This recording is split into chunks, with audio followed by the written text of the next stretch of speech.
Have you ever stared at a screen in the dead of night, the only light bathing your face in a ghostly glow? Your mind whispers that this moment feels safe, like you're suspended outside the relentless flow of time. You hold the remote as though it were a lifeline, a promise of distraction from the dull ache of the day you haven't yet faced.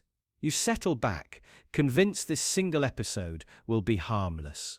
But as the opening credits fade, you already sense that you've stepped onto a conveyor belt you cannot stop. Every ending teases you with a cliffhanger, so precise it feels tailor-made for your weakness. You whisper to yourself that you'll stop after the next twist, just one more episode until closure arrives. But closure never comes. You find yourself caught in a cycle of anticipation and relief, over and over. The show's architects know your pattern. When you hesitate, they plant another seed of curiosity. By the time the credits roll, you're already clicking forward, chasing the illusion of satisfaction, even as it slips further away. Time dissolves into that flickering light. Minutes become hours, and you watch in disbelief as the night stretches on without mercy. Your eyelids grow heavy, your vision blurs, but you cannot look away. The characters you invited into your quiet room now own every second of your rest.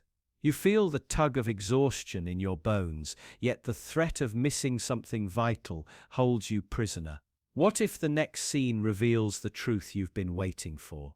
Fear of absence becomes a chain forged with promises of revelation. This ritual is no accident. Every beat, every narrative lure is engineered by unseen hands. Algorithms murmur suggestions in your ear. This is exactly what you need. They learn when you linger, when you click pause, and when you scroll through endless thumbnails. With each interaction, they sculpt the next hook, refining it with surgical precision. You think you chose the replay button, but in reality it chose you. Your craving for connection, for excitement, becomes the scaffold of your own confinement, and you remain unaware of the walls closing in around your will. Your body screams for rest, your chest tightens, your head pounds, but your mind races with fragmented images of the plot. You tell yourself that sleep can wait, that you deserve this small reward for the day you survived. Yet this reward transforms into a curse. You cannot claim respite until the story reaches its end, even if that end is perpetually deferred. You chase a feeling you once described as escape, not realizing that you've woven your own cage with threads of glowing temptation. And then comes the void of panic when you glance at the clock and realize how late it has become. Guilt washes over you like icy rain.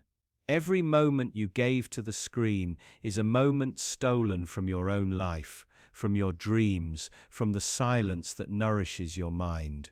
You rub your eyes, longing for darkness, but the glow persists like a brand on your retina.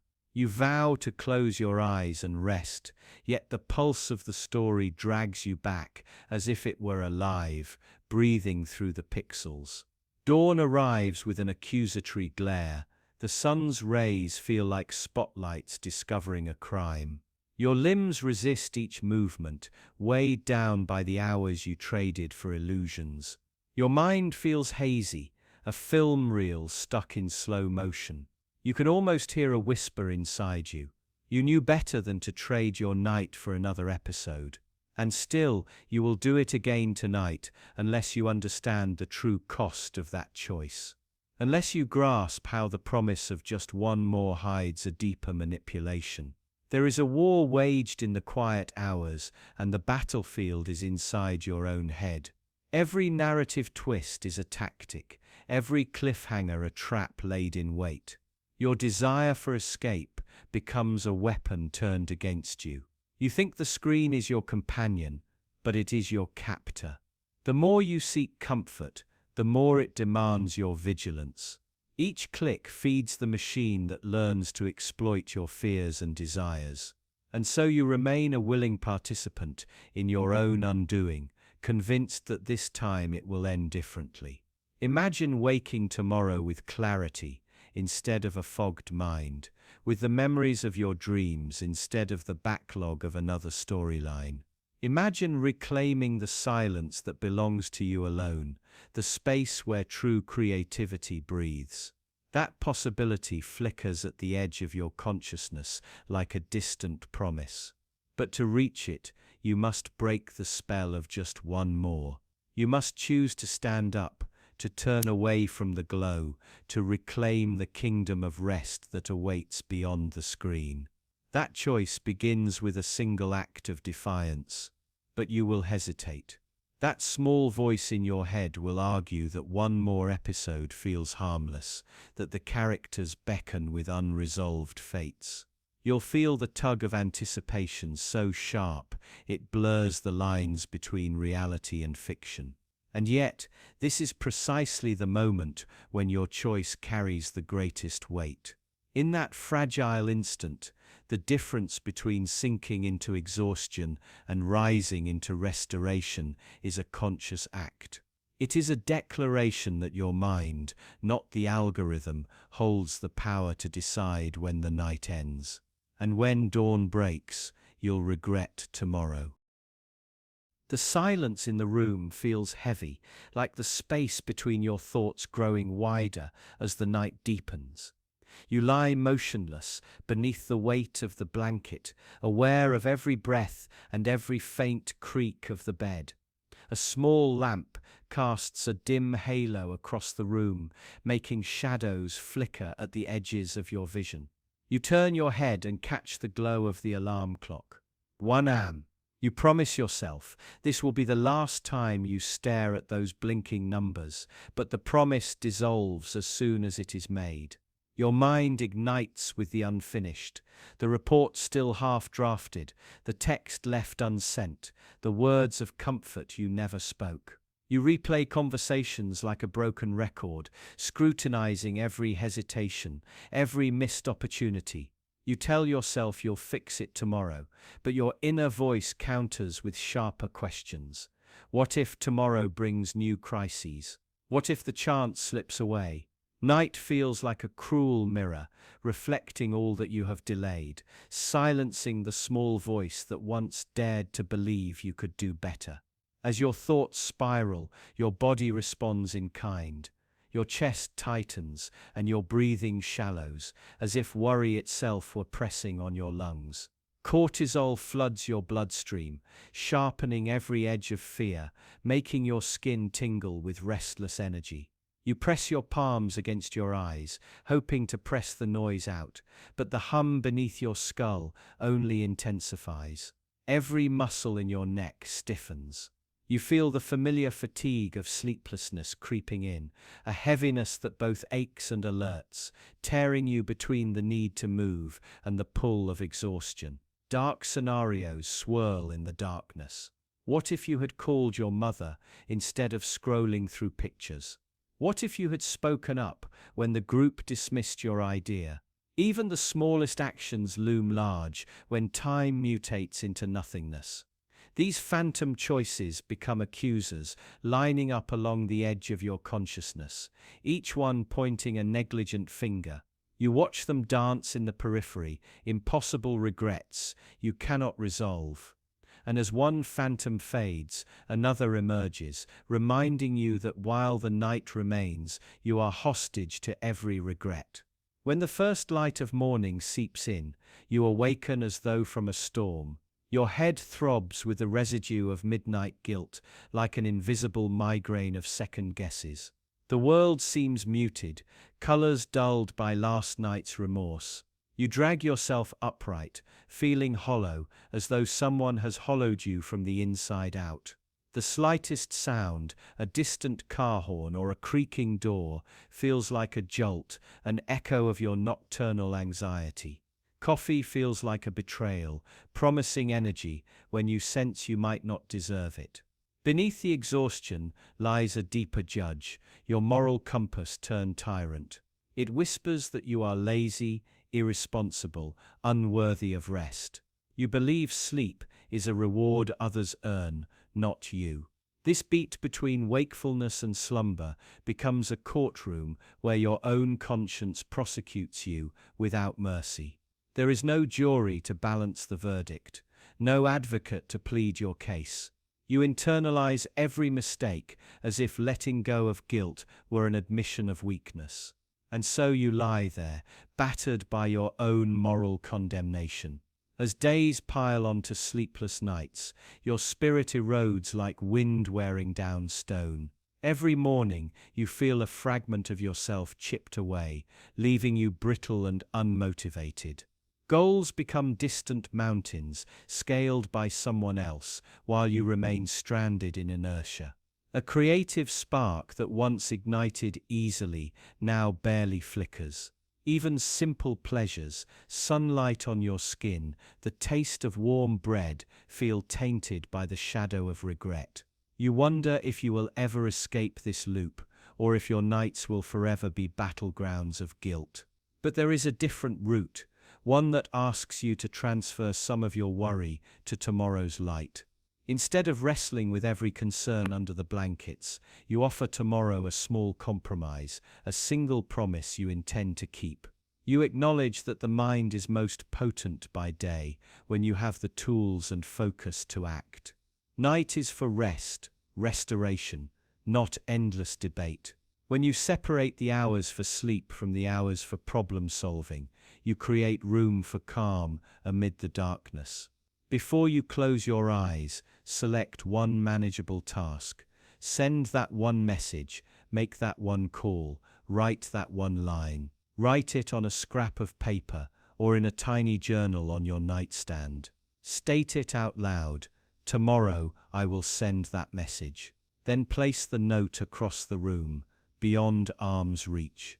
Take 3 deliberate breaths, feeling the air fill your lungs and settle your thoughts. Close your eyes fully, as though you are handing the worry to the darkness, trusting the morning to guide your hand. Night after night, this tiny ritual accumulates into proof of your reliability. Each completed task at dawn chips away at the fortress of regret. You begin to wake with a quiet confidence, a subtle thrill that you have prepared for the day. The tension that once lurked behind your eyelids loosens. Sleep transforms from battlefield into sanctuary, a space where your mind can wander freely without fear of punishment. You learn to recognize the difference between productive planning and destructive rumination. As you surrender the rest of your worries to tomorrow's awakening, the dark no longer feels like a trap, but a brief pause in the story of your life. Peace steals into the gaps between heartbeats, and you discover that true courage sometimes lies in letting go. Before the ritual becomes habit, you might doubt its power, but soon you'll realize that every promise honored at sunrise builds a shield against regret's return. Even as your mind grows quiet, another force waits to reclaim your night. And just beyond the horizon of restful mind, your phone's unceasing demands will reach out to claim every moment of your night. You lie awake in the dead of night, staring at the glow of the clock that seems to mock your restless breath. Every moment feels stretched, elastic, and unforgiving. Your thoughts flicker like a broken film reel, bouncing between regrets, what-ifs, and endless variations of conversations you had hours ago. You promised yourself you'd rest, but your mind refuses to let you go. This is overthinking. It's a relentless intruder that slips in the moment the world quiets down. It whispers doubts and spins simple moments into labyrinths. A careless word from the afternoon becomes an avalanche of meaning. A forgotten email becomes proof of failure. Your mind magnifies every detail until it feels impossible to escape your own reflections. You replay the scene of that meeting again and again, hunting for hidden clues in every facial expression. Was her nod genuine or forced? Did his pause carry judgment or mere thought? You pass tone, posture, and silence until your brain is dizzy with possibilities. Each scenario spawns another, branching endlessly like a fractal of anxiety. Sleep feels like a distant memory. Instead of drifting into quiet oblivion, you float in a pool of self-doubt. Your heartbeat quickens at the smallest whisper of uncertainty. Your shoulders tighten under the weight of unseen burdens. Every thought is a seed of worry, rooting deeper in the fertile darkness of the night. Imagine your mind as a hamster wheel lit by a single bulb. The wheel spins faster with each turn of doubt, each flick of fear. You see the shadows cast on the walls, but never see the exit. You chase an ending that never comes, running in place until your muscles ache and your spirit grows weary. It's not just mental. Overthinking triggers a storm of chemicals. Adrenaline flips the switch labeled fight or flight. Your body gears up for battles long since past. You lie safe in your bed, yet your system floods with signals meant for predators in the wild. You are alive, yet trapped in a war your mind has waged against itself. Then the guilt arrives. Why can't you turn it off? Why do you let doubts rule you? You scold yourself for being weak. You tell yourself that strong people rest easy, confident people dismiss these fleeting thoughts. But that only feeds the spiral. Your inner critic smirks at every self-reproach, piling on proof that you deserve this insomnia. A phantom prosecutor resides in your head, wearing a sharp suit and wielding a gavel forged from your own mistakes. It lists charges in a voice that knows your every insecurity, spending too much time second-guessing, overanalyzing every email. You listen, transfixed by the echoes of your past. When the sun finally rises, you stumble into the day with heavy eyes and a hollow dread. Your thoughts remain tangled, like knotted shoelaces, refusing to lie flat.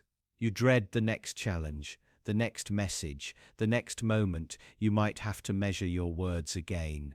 Your day begins imprisoned by last night's reflections. What if you saw overthinking for what it really is, a mind trying to protect you, misfiring in misguided loops? It is not pure malice, it is an alarm system stuck on high, warning you of dangers long past. The very tool meant to solve problems turns against you when left unchecked. Your brain becomes both guardian and jailer. Breaking free requires more than willpower. Willpower alone is a flickering candle in a hurricane. You need a different approach, acknowledging the worry, then gently redirecting your focus. It might be a slow breath counting, a mental image of a calm lake, or a whispered promise that you will revisit these thoughts in the morning light. For now, you must convince your mind that rest is not surrender. Imagine yourself stepping off the hamster wheel. Your feet touch solid ground and the wheel slows, then stops. You turn away from the shadows and sit by the edge of a quiet pond. The surface mirrors the sky, untroubled and clear. In that reflection you see the possibility of peace, if only you let go of the need to know every outcome. Overthinking is a thief that steals your rest, your joy, and sometimes your sense of self. It thrives in silence and darkness, in the space where the world asks nothing from you. It hijacks your sleep and leaves you vulnerable to the day. But awareness is its weakness. Shine a light on that restless loop, and it shrinks away, losing its power. When you finally release the grip of endless what-ifs, sleep greets you like a long-lost friend.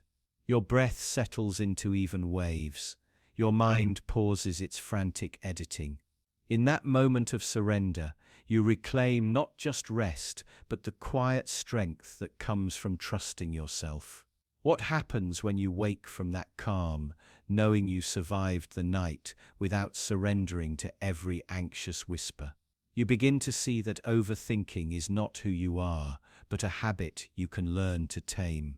You realize that the path to peace lies not in controlling every thought, but in granting yourself the grace to let them pass.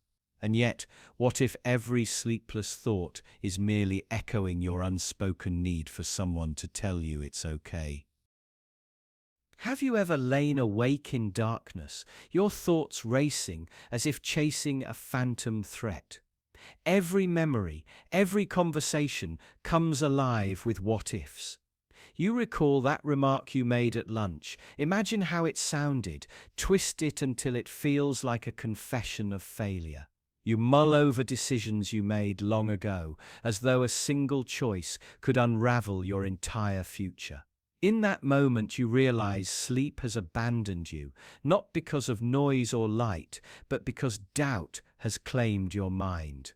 Doubt whispers with a soft voice, offering gentle caution that feels like wisdom. It tells you to pause, to question, to weigh every option. That voice seems protective, convincing you that hesitation is safety.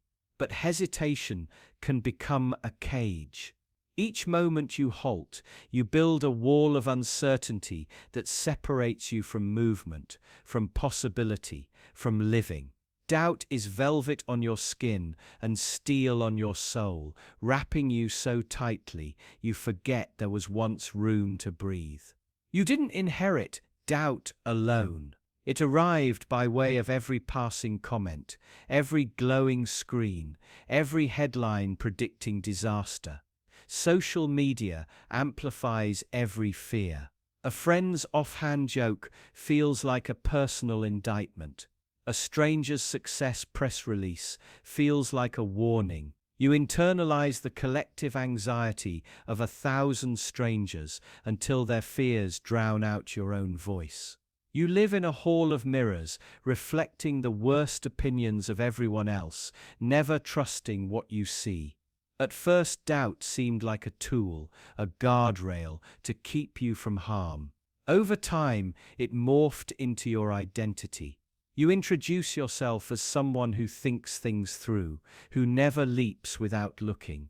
You wear caution like an invisible badge of honor. And when someone asks why you hesitate, you explain that you prefer to be certain. But identity forged in hesitation means every step forward becomes an act of rebellion against yourself, a defeat before you even begin. This identity of doubt takes its toll in the night. When the world quiets down, your mind turns up the volume. Every scenario, every potential misstep replays in complete clarity.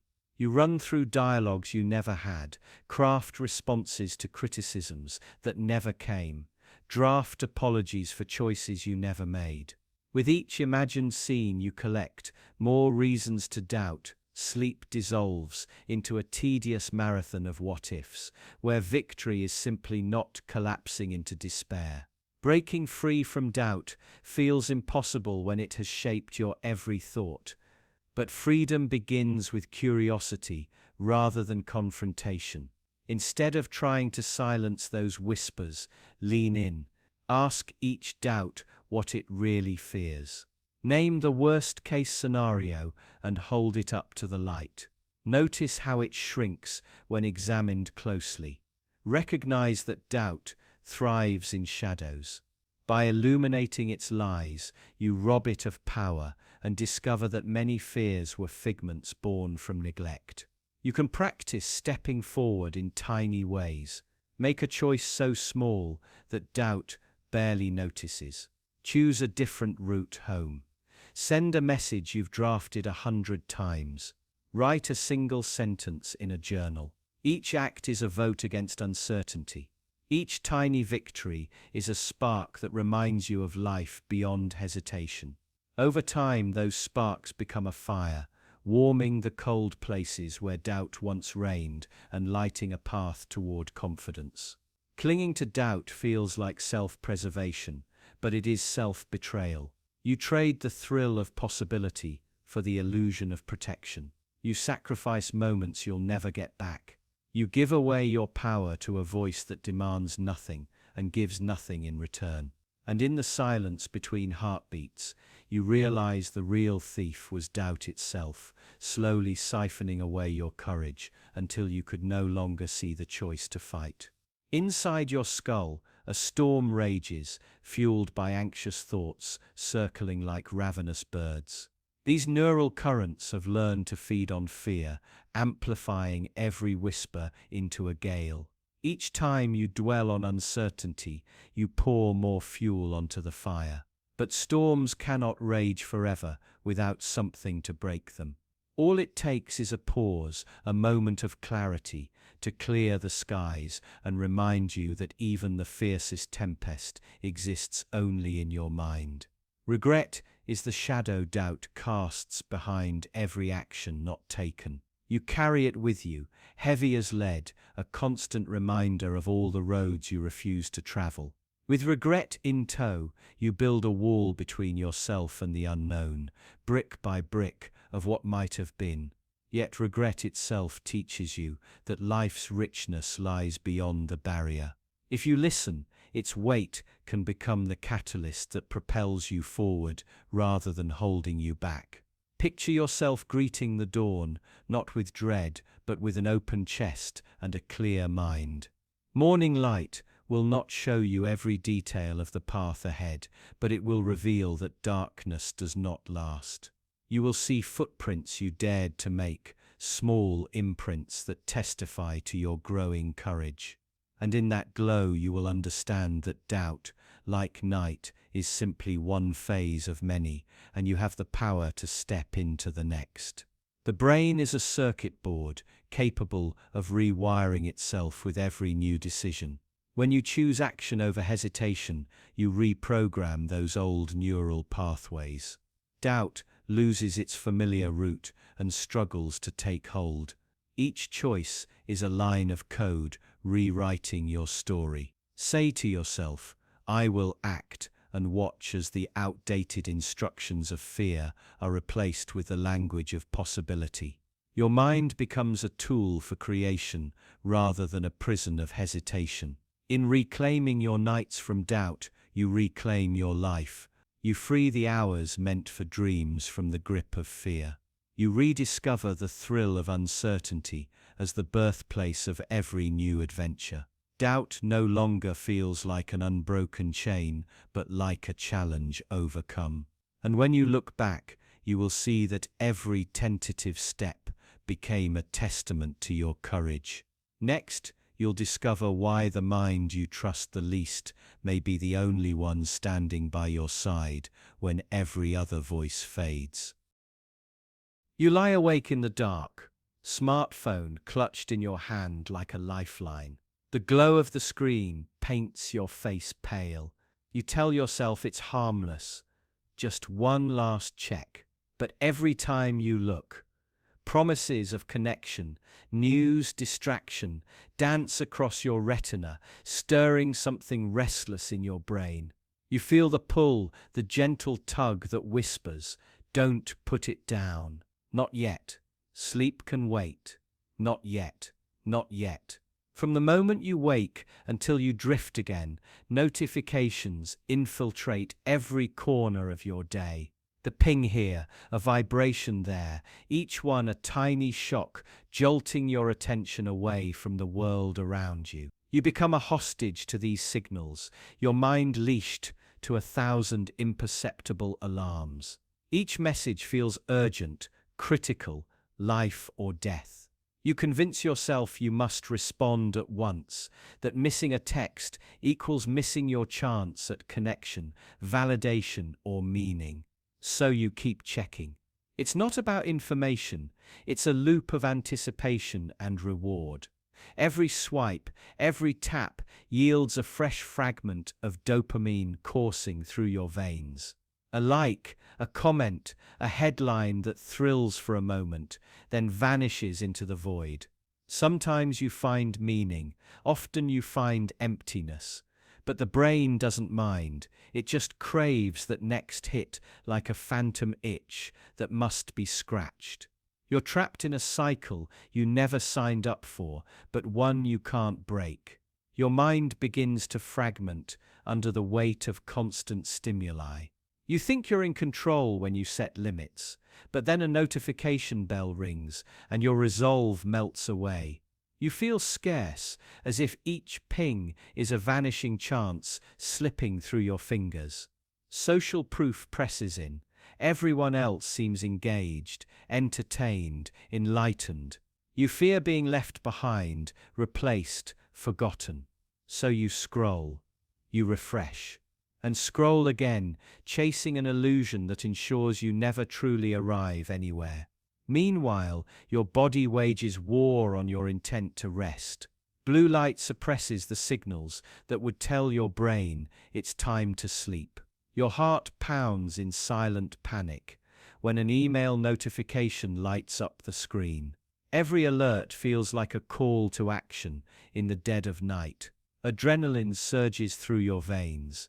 Melatonin retreats to hiding. Sleep becomes a distant memory, a luxury you can't afford because tomorrow you have to keep up with an unrelenting pace. Nights are for living. Nights are for scrolling. Imagine Sarah. She's been awake since 2 a.m., doom-scrolling through an endless carousel of headlines and half-read stories. Every tragedy, every scandal, every tiny drama is magnified in her mind until her thoughts rise in frenetic spikes. What if she's missing something important? What if her friends are talking behind her back? What if she fails to stay relevant in a world that demands constant output? By sunrise, she's fatigued, anxious, hollow, yet the next night she'll do it again, unable to resist the silent lure of her screen. You tell yourself this is choice. You insist you could stop any time. But that easing whisper, just one more scroll, just one more video, always wins. You rationalize, I'll check once more. I'll watch one last clip. Each breath you take becomes a countdown to anxiety.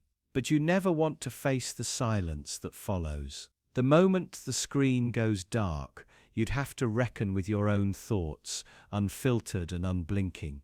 And that is a confrontation you're determined to avoid. So you trade real rest for endless stimulation. Your dreams blur and fade. You wake lethargic, unfocused. Concentration crumbles under the weight of mental clutter. Anxiety rises uninvited, lingering like an unwelcome guest in your mind. You feel disconnected from yourself. Hours vanish in flickering pixels, leaving you to wonder where the night went and how you ended up so utterly awake, so utterly hollow.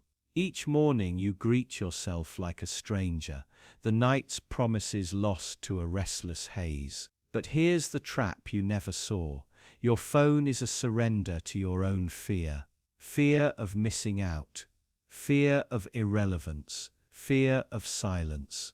It's easier to chase notifications than to face what lies beneath. Silence reveals hidden doubts, suppressed regrets, and long-buried anxieties you've spent your days running from. You cling to the noise because the alternative is facing the parts of yourself you're terrified to meet. Silence becomes your greatest enemy, a breeding ground for unwelcome self-reflection. Think of your phone not as a tool, but as a mask. It hides your mind under a cascade of light and noise. It drowns out the threads of thought that truly matter, the ideas that could change you. It promises connection, but delivers isolation, replacing authentic interaction. Each morning, you rise a little more fragmented, a little less yourself, chasing signals nobody asked for while ignoring the signal within your own mind. Breaking free starts with that first second of stillness. With putting the phone face down, silencing every ping, and embracing the darkness. It will feel uncomfortable. Your mind will sputter. Thoughts will rush in, memories, fears, long-forgotten longings begging for attention. You will want to escape. You will crave the familiar glow, but that discomfort is the crack that lets true insight in, the gateway to rest and renewal. Choose rest over reaction. Choose silence over signal.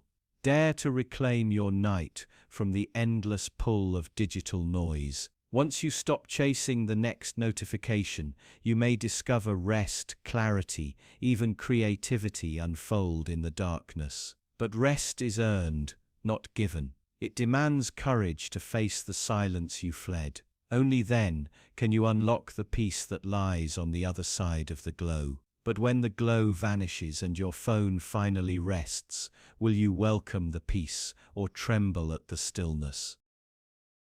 The moment you switch off the lights and collapse onto the mattress, you expect relief. But instead of sleep, you feel the weight of silence pressing down around you. No hum of traffic, no distant chatter, no soundtrack to drown out the relentless beat of your own thoughts. In that hush, your pulse thunders in your ears, and every creak of the house becomes a symphony of dread. In the absence of noise, your mind fills the void with its own projections.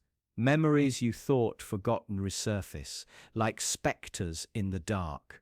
Regrets whisper in corners, anxieties prowl like hungry beasts. What begins as peaceful stillness quickly morphs into a theater of nightmares, each scene more unsettling, because it springs unbidden from your deepest fears. You try to resist. You plug in earphones, desperate to replay podcasts or playlists at low volume. You fire up a white noise machine, hoping for the steady hiss to soothe your mind. But even these artificial comforts feel like bandages on a broken bone. The more you frantically chase relief, the more you confirm the truth. Silence is the real enemy, and you're its target. When the quiet grows too heavy, your thoughts pivot to self-reproach. You recall conversations where you misspoke, mistakes you made in front of friends, moments of missed opportunity. The inner critic amplifies each lapse, painting you as incompetent, unworthy, embarrassed. In the blank space of silence, there is no escape from this merciless lockdown. Imagine camping alone in the wilderness. Daylight offers distraction, birds, trees, the crackle of a campfire. But once the fire dies and shadows lengthen, silence becomes a tangible presence. Every crack of a twig, every distant call of an animal sounds magnified. That solitude, once sought as tranquility, turns into a crucible of terror, where the mind hammers itself with fear and doubt. Silence is like a mirror, reflecting every crack in your psyche. It doesn't soften edges or blur imperfections. Instead, it sharpens them, casting your deepest insecurities in stark relief. The person staring back is someone you half recognize, vulnerable, anxious, longing for distraction. You realize that the quiet isn't empty, it's packed with everything you've been running from. Modern life conditions you to chase distractions, because distraction is safety. Your phone, your television, even conversations you half listen to all, serve as buffers against the mind's darker tendencies. But these buffers are temporary. They never address the root of your unease. You keep spinning between noise and silence, exhaustion and wakefulness, desperate for a moment of genuine peace you've never known. In that spin, a loop forms. Silence triggers rumination. Rumination breeds anxiety. Anxiety blocks sleep. Sleeplessness fuels more rumination. And around you go, each cycle tightening the cage until sleep feels like a distant memory. Your brain becomes convinced that silence equals danger, a survival instinct gone haywire in the modern world. But what if the silence is not dead? What if it pulses with hidden life? Some nights you sense it shifting, expanding, like a living thing breathing around you. Your ears strain to catch its rhythm, as if silence itself has secrets to share. The idea is unsettling, because you're not sure whether those secrets are truths you need or horrors you cannot handle. On a cosmic scale, silence can be worse than any noise. It hints at emptiness so vast you cannot imagine its edge. It makes you feel infinitesimal and alone beneath a yawning expanse of dark. In that moment, existential dread is no abstraction. It's a feeling in your chest, a cold weight pressing on your lungs, a reminder that in the grand scheme you are nothing more than a flicker in a void. You fear silence because it strips away the comforting narratives you cling to. You had a good day, you're safe in your home, tomorrow will be better. Those stories collapse when there's nothing to distract you. All that remains is the raw awareness of your own impermanence, the fragility of comfort, the possibility that none of it matters. On a physical level, your body relaxes, but your mind stays alert, scanning for threats. Your heart races even as your muscles slump. You twist and turn, chasing the illusion of being close to sleep, only to be jolted awake by the slightest thought. The silence becomes both your lullaby and your alarm, coaxing you toward rest and punishing you for the attempt. Some people take this to extremes.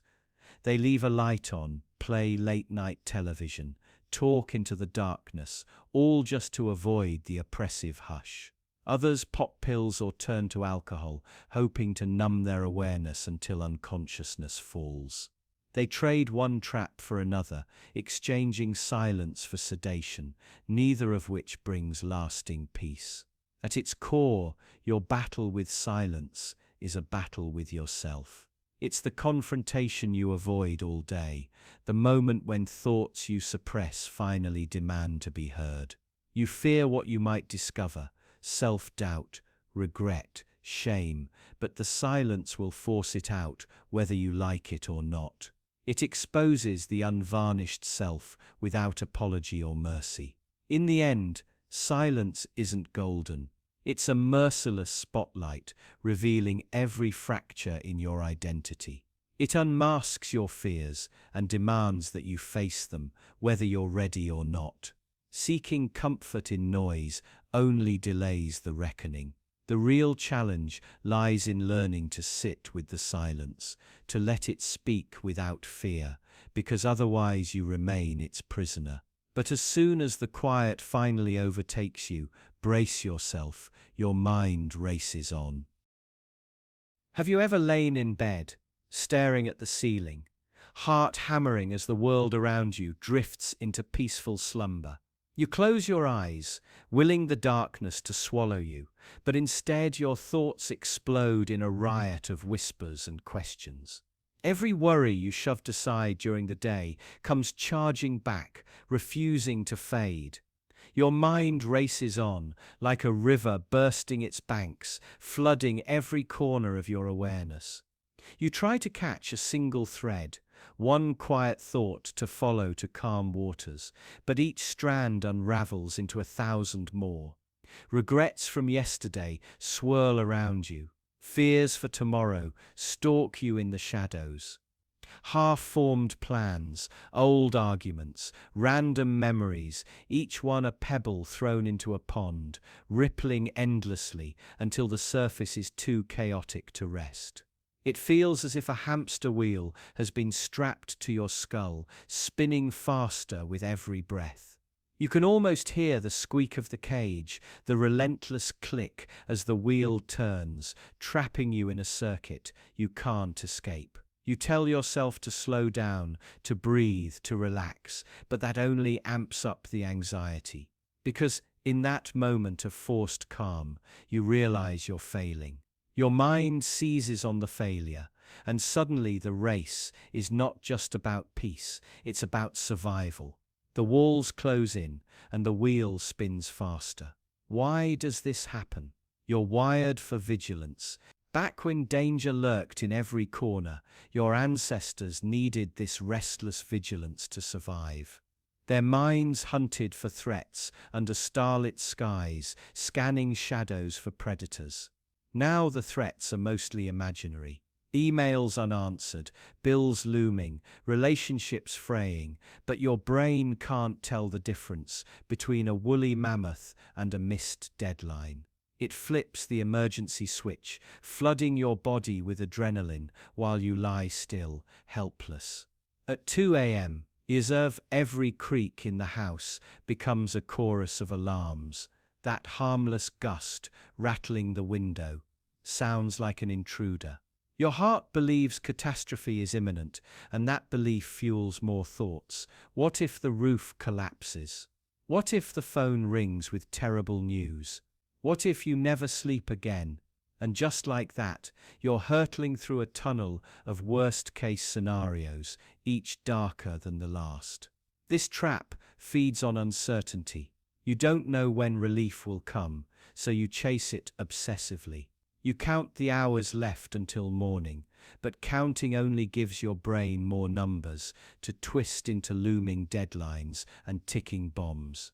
The clock becomes a countdown to failure. Each passing minute is a reminder that you've let your guard down, that you're vulnerable to whatever horrors your imagination can conjure.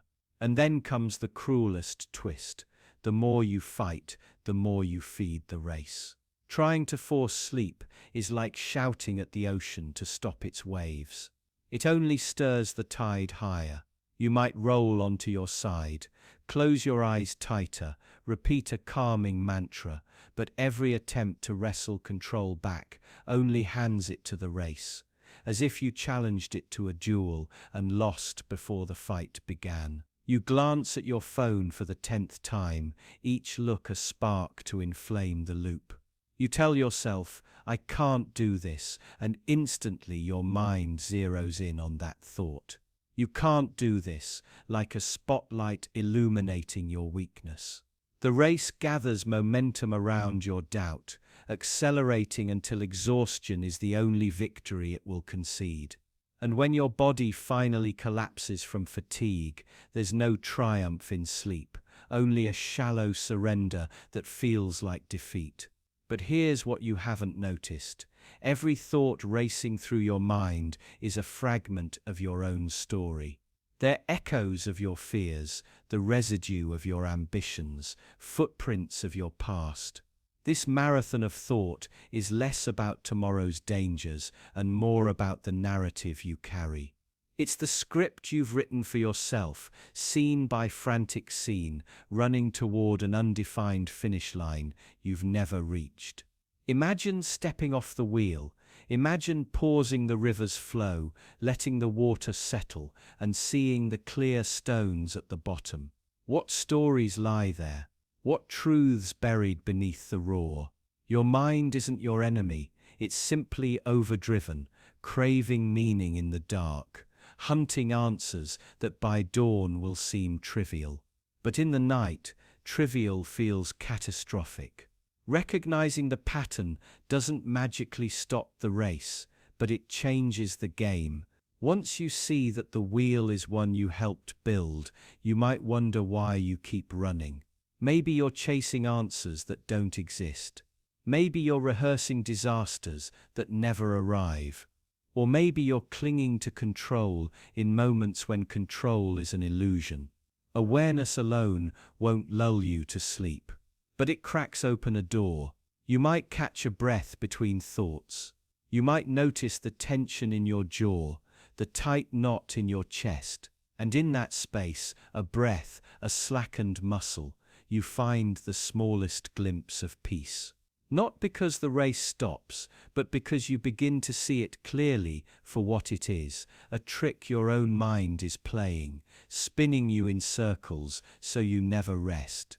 And as that realization sinks in, the darkness around you feels less like a trap and more like a canvas, waiting for a new story.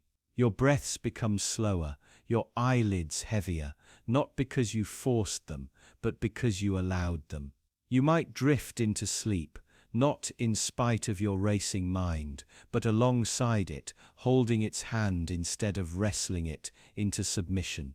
You think you have to outrun your thoughts. But what if you simply run with them? Let them flow without trying to direct their course. What if sleep isn't the finish line, but the gentle ebb after the race ends?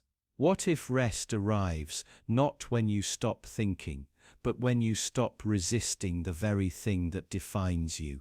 And soon you'll realize that your restless mind isn't just desperate for sleep, but hungrily chasing an impossible perfection. you've convinced yourself you must attain.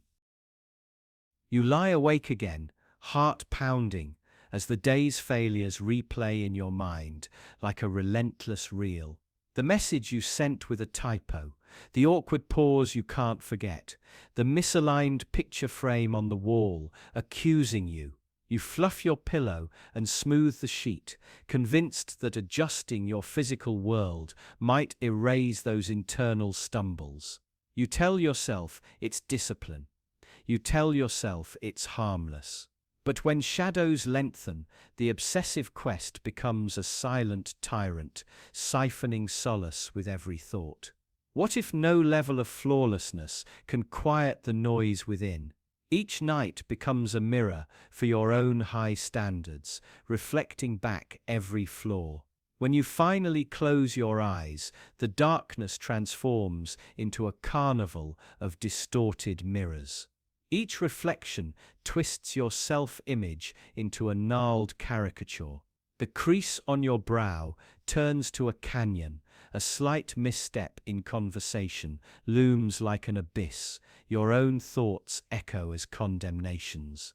You drift from one warped surface to the next, desperate to find a true likeness. Instead, you confront endless distortions, each one whispering that you fell short. Every distorted reflection feels more real than your waking self, anchoring you in a hall of judgment with no exit. What if that mirror shows your real face? Your mind compiles a checklist in the dark. Revise that report, polish your presentation, exceed every benchmark you set. Morning productivity apps beckon with unread notifications. Hours of rest are reduced to a metric light sleep. Deep sleep, ideal wake windows. You study graphs of your own biology as though you are a laboratory experiment. Data points replace dreams. Even the concept of rest itself becomes another task to optimize. You feel compelled to conquer every second, convinced that ultimate control over your routine will banish uncertainty. But control remains an illusion. Who are you chasing when the target keeps moving? Outside, a digital chorus of filtered lives proclaims effortless success. On every screen, someone else's breakfast looks artful, their workout flawless, their calm morning ritual achieved before sunrise. Algorithms whisper, "Keep up." You scroll past countless highlights and swallow a bitter taste of inadequacy. Each curated smile feels like a silent indictment of your crowded bedside table, your crumpled pajamas, your restless mind. When the screen dims, those borrowed ideals cling to your thoughts like poisonous ivy, squeezing joy from every memory of today's imperfections. How could a highlight reel make you feel so hollow? The cost of this pursuit is steep. Anxiety coils in your chest, knotting your breath every time you remember a minor stumble. Nights bleed into dawn, the thin membrane of sleep pierced by worry. Your muscles ache from tension you carry into every dreamless moment. Attention fractures like shattered glass, even when exhaustion collapses you into slumber. You wake hollow, a ghost of yourself, stripped of the curiosity and wonder that once fueled your waking hours.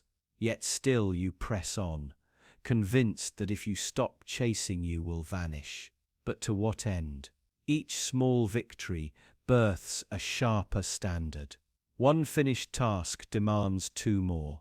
One flawless paragraph summons a relentless editor in your mind, tearing at your words for micro-flaws. Success and failure merge into a single loop of self-scrutiny. Your achievements lose their warmth, cooled by the knowledge that they are never enough. The bar tilts upward the moment you clear it, transforming every triumph into a prelude to the next trial. You step onto a tighter rope each day. The horizon of perfection slips farther away even as you stretch toward it. When does the ladder of success become a cage? But what if imperfection is not a wound to hide, but a mark of life to celebrate? Each crack in your facade tells a story of trials faced, lessons learned, battles survived. Vulnerability becomes the raw material of beauty, not a flaw to conceal. Allowing your mistakes to surface connects you to reality in its fullest form, where progress lives beside failure. In the quiet ditch of missteps you may discover hidden compassion for yourself. You begin to see that imperfection is the badge you earn by daring to be human, flawed yet profoundly alive. What if embracing your cracks makes you unbreakable? Imagine becoming the silent observer of your own thoughts, watching them drift like clouds across a wide sky. You do not chase each one. You do not argue with every doubt. You simply notice them, name them, then let them continue. The carnival mirrors dissolve, the checklist falls silent. In that spacious awareness, the tight coil of self-judgment loosens. You notice the gentle rise and fall of your chest. You taste the stillness between heartbeats. Could mere observation free you from decades of self-criticism? Tonight practice unmaking routine. Let your hair fall where it will. Slip beneath rumpled covers without adjusting their edges. Resist the urge to peek at your phone. Give your mind permission to wander to untamed corners. The echo of a childhood laugh, a forgotten melody, a fleeting moment of awe. Embrace the roughness of unpredictability. In that unstructured space, you will feel a tremor of something unexpected. Curiosity, rekindled, wonder revived, the warmth of presence. Can chaos feel so comforting? Sleep is not an achievement, but a sanctuary of unknowing. It is the hush that follows noise and the dark canvas upon which your mind paints its own stories. Tonight, close your eyes without an agenda. Let breath guide you deeper than any goal. Trust the darkness to hold you. In surrender, you find power, for rest restores more than energy. It reconnects you to the uncharted depths of yourself. Could this be the mastery you have always overlooked? But what if letting go of perfection reveals a deeper fear, that you might be missing out on every moment of your life? You lie in the dark and your chest aches with a quiet dread. Every time your phone vibrates, you feel your blood stir and your heart pound against your ribs. What if someone is posting moments you should have been part of? What if invitations are sent and you're not on the list? The hush of the night feels like an alarm, urging you to stay alert. You reach out with trembling fingers, desperate for any sign that you haven't been left behind. No matter how heavy your eyelids grow, you can't let go of the screen's glow. You cling to its flicker, convinced that one more glimpse will confirm your place in the unfolding story. Each scroll reveals lives more vibrant than your own. Friends laughing on rooftop bars, beneath strands of fairy lights, their voices carried across distances you can never bridge. Strangers share selfies on distant beaches, umbrellas and sand glinting under the sun. You feel the pulse of their joy radiating from the glass and see it dancing around your ribcage. It seeps into your bones and leaves a hollow ache you cannot scratch. You chase that pulse relentlessly, flicking through posts as if the next one will fill the void inside you. Every image becomes both a window and a mirror, reflecting the absence of your own story. Notifications arrive like sirens in the night, each ping a promise of belonging. You tell yourself it's harmless, a quick peek before you close your eyes. But once you unlock the screen, you're drawn into an endless tide. Comments, messages, stories that vanish after a day. You fear missing the joke your friends share, the memory your partner captures, the triumph your colleague boasts about. You hover on the edge of connection and isolation, and the line blurs until you can't tell whether your heart is racing from excitement or from dread. Your thumb glides over the glass in autopilot. One more scroll, you whisper. One more keeps you safe from regret. Each swipe pulls you deeper into a labyrinth of curated moments, bright flashes that fade as soon as you blink. You chase a fleeting high, desperate for any spark of inclusion. But the flood of content overwhelms your senses, drowning out the rhythm of your own breath. The more you consume, the more you realize you are not a participant, you're a silent observer. You watch your own life shrink behind the bright pixels, your muscles tense with fatigue you cannot name. And still, you cannot stop. Sleep feels like a betrayal. Every time you nod off for a second, you imagine you'll wake to a stream of updates you missed. Anxiety coils around your thoughts, tightening like a noose. You lie still, mind racing through imaginary scenarios. Who liked that post? Who is tagging who? Who is whispering secrets in a group chat you aren't in? You fight to hold on to reality, but the boundary between dreams and notifications blurs. When you finally drift off, it isn't rest, it's a blackout you fear will erase every missed moment. Morning light seeps through your curtains like a judgment. You rise with heavy limbs and a hollow pit in your stomach. Did you miss something vital? You rush to unlock your phone again, scanning messages and notifications. The world greets you with a flood of new images, friends' brunches, colleagues' workouts, strangers' adventures. Each scene magnifies your absence. A crisp latte foam in a friend's hand. A distant mountaintop conquered by a stranger. Each pixel reminds you of the moments you slept through, and the exhaustion you carry feels like proof of your failure. The fear of missing out is a phantom that dances just out of reach. It whispers that everything matters, that every second is a chance you cannot afford to lose. But in reality, it steals your present and eats away at your sleep. You become addicted to alerts and obsessed with glimpses of life that aren't yours. You trade the clarity of rest for the illusion of belonging. You surrender your nights and your peace for the hollow promise of digital camaraderie. The very thing you chase evaporates the moment you grasp it. You keep telling yourself tomorrow will be different. Tomorrow you will close your eyes and let sleep carry you away. But tonight you give in again. You reach for the screen and light up the darkness. You scroll until your vision blurs and your thoughts tangle. You whisper apologies to yourself for this self-inflicted vigil. But the fear is too strong, too primal. It thrums in your veins like an electric current. You fear that if you stop, the world's heartbeat will fade, and you will be left behind in the quiet. If you do not break the cycle, you will spend every night captive to a fear that has no face.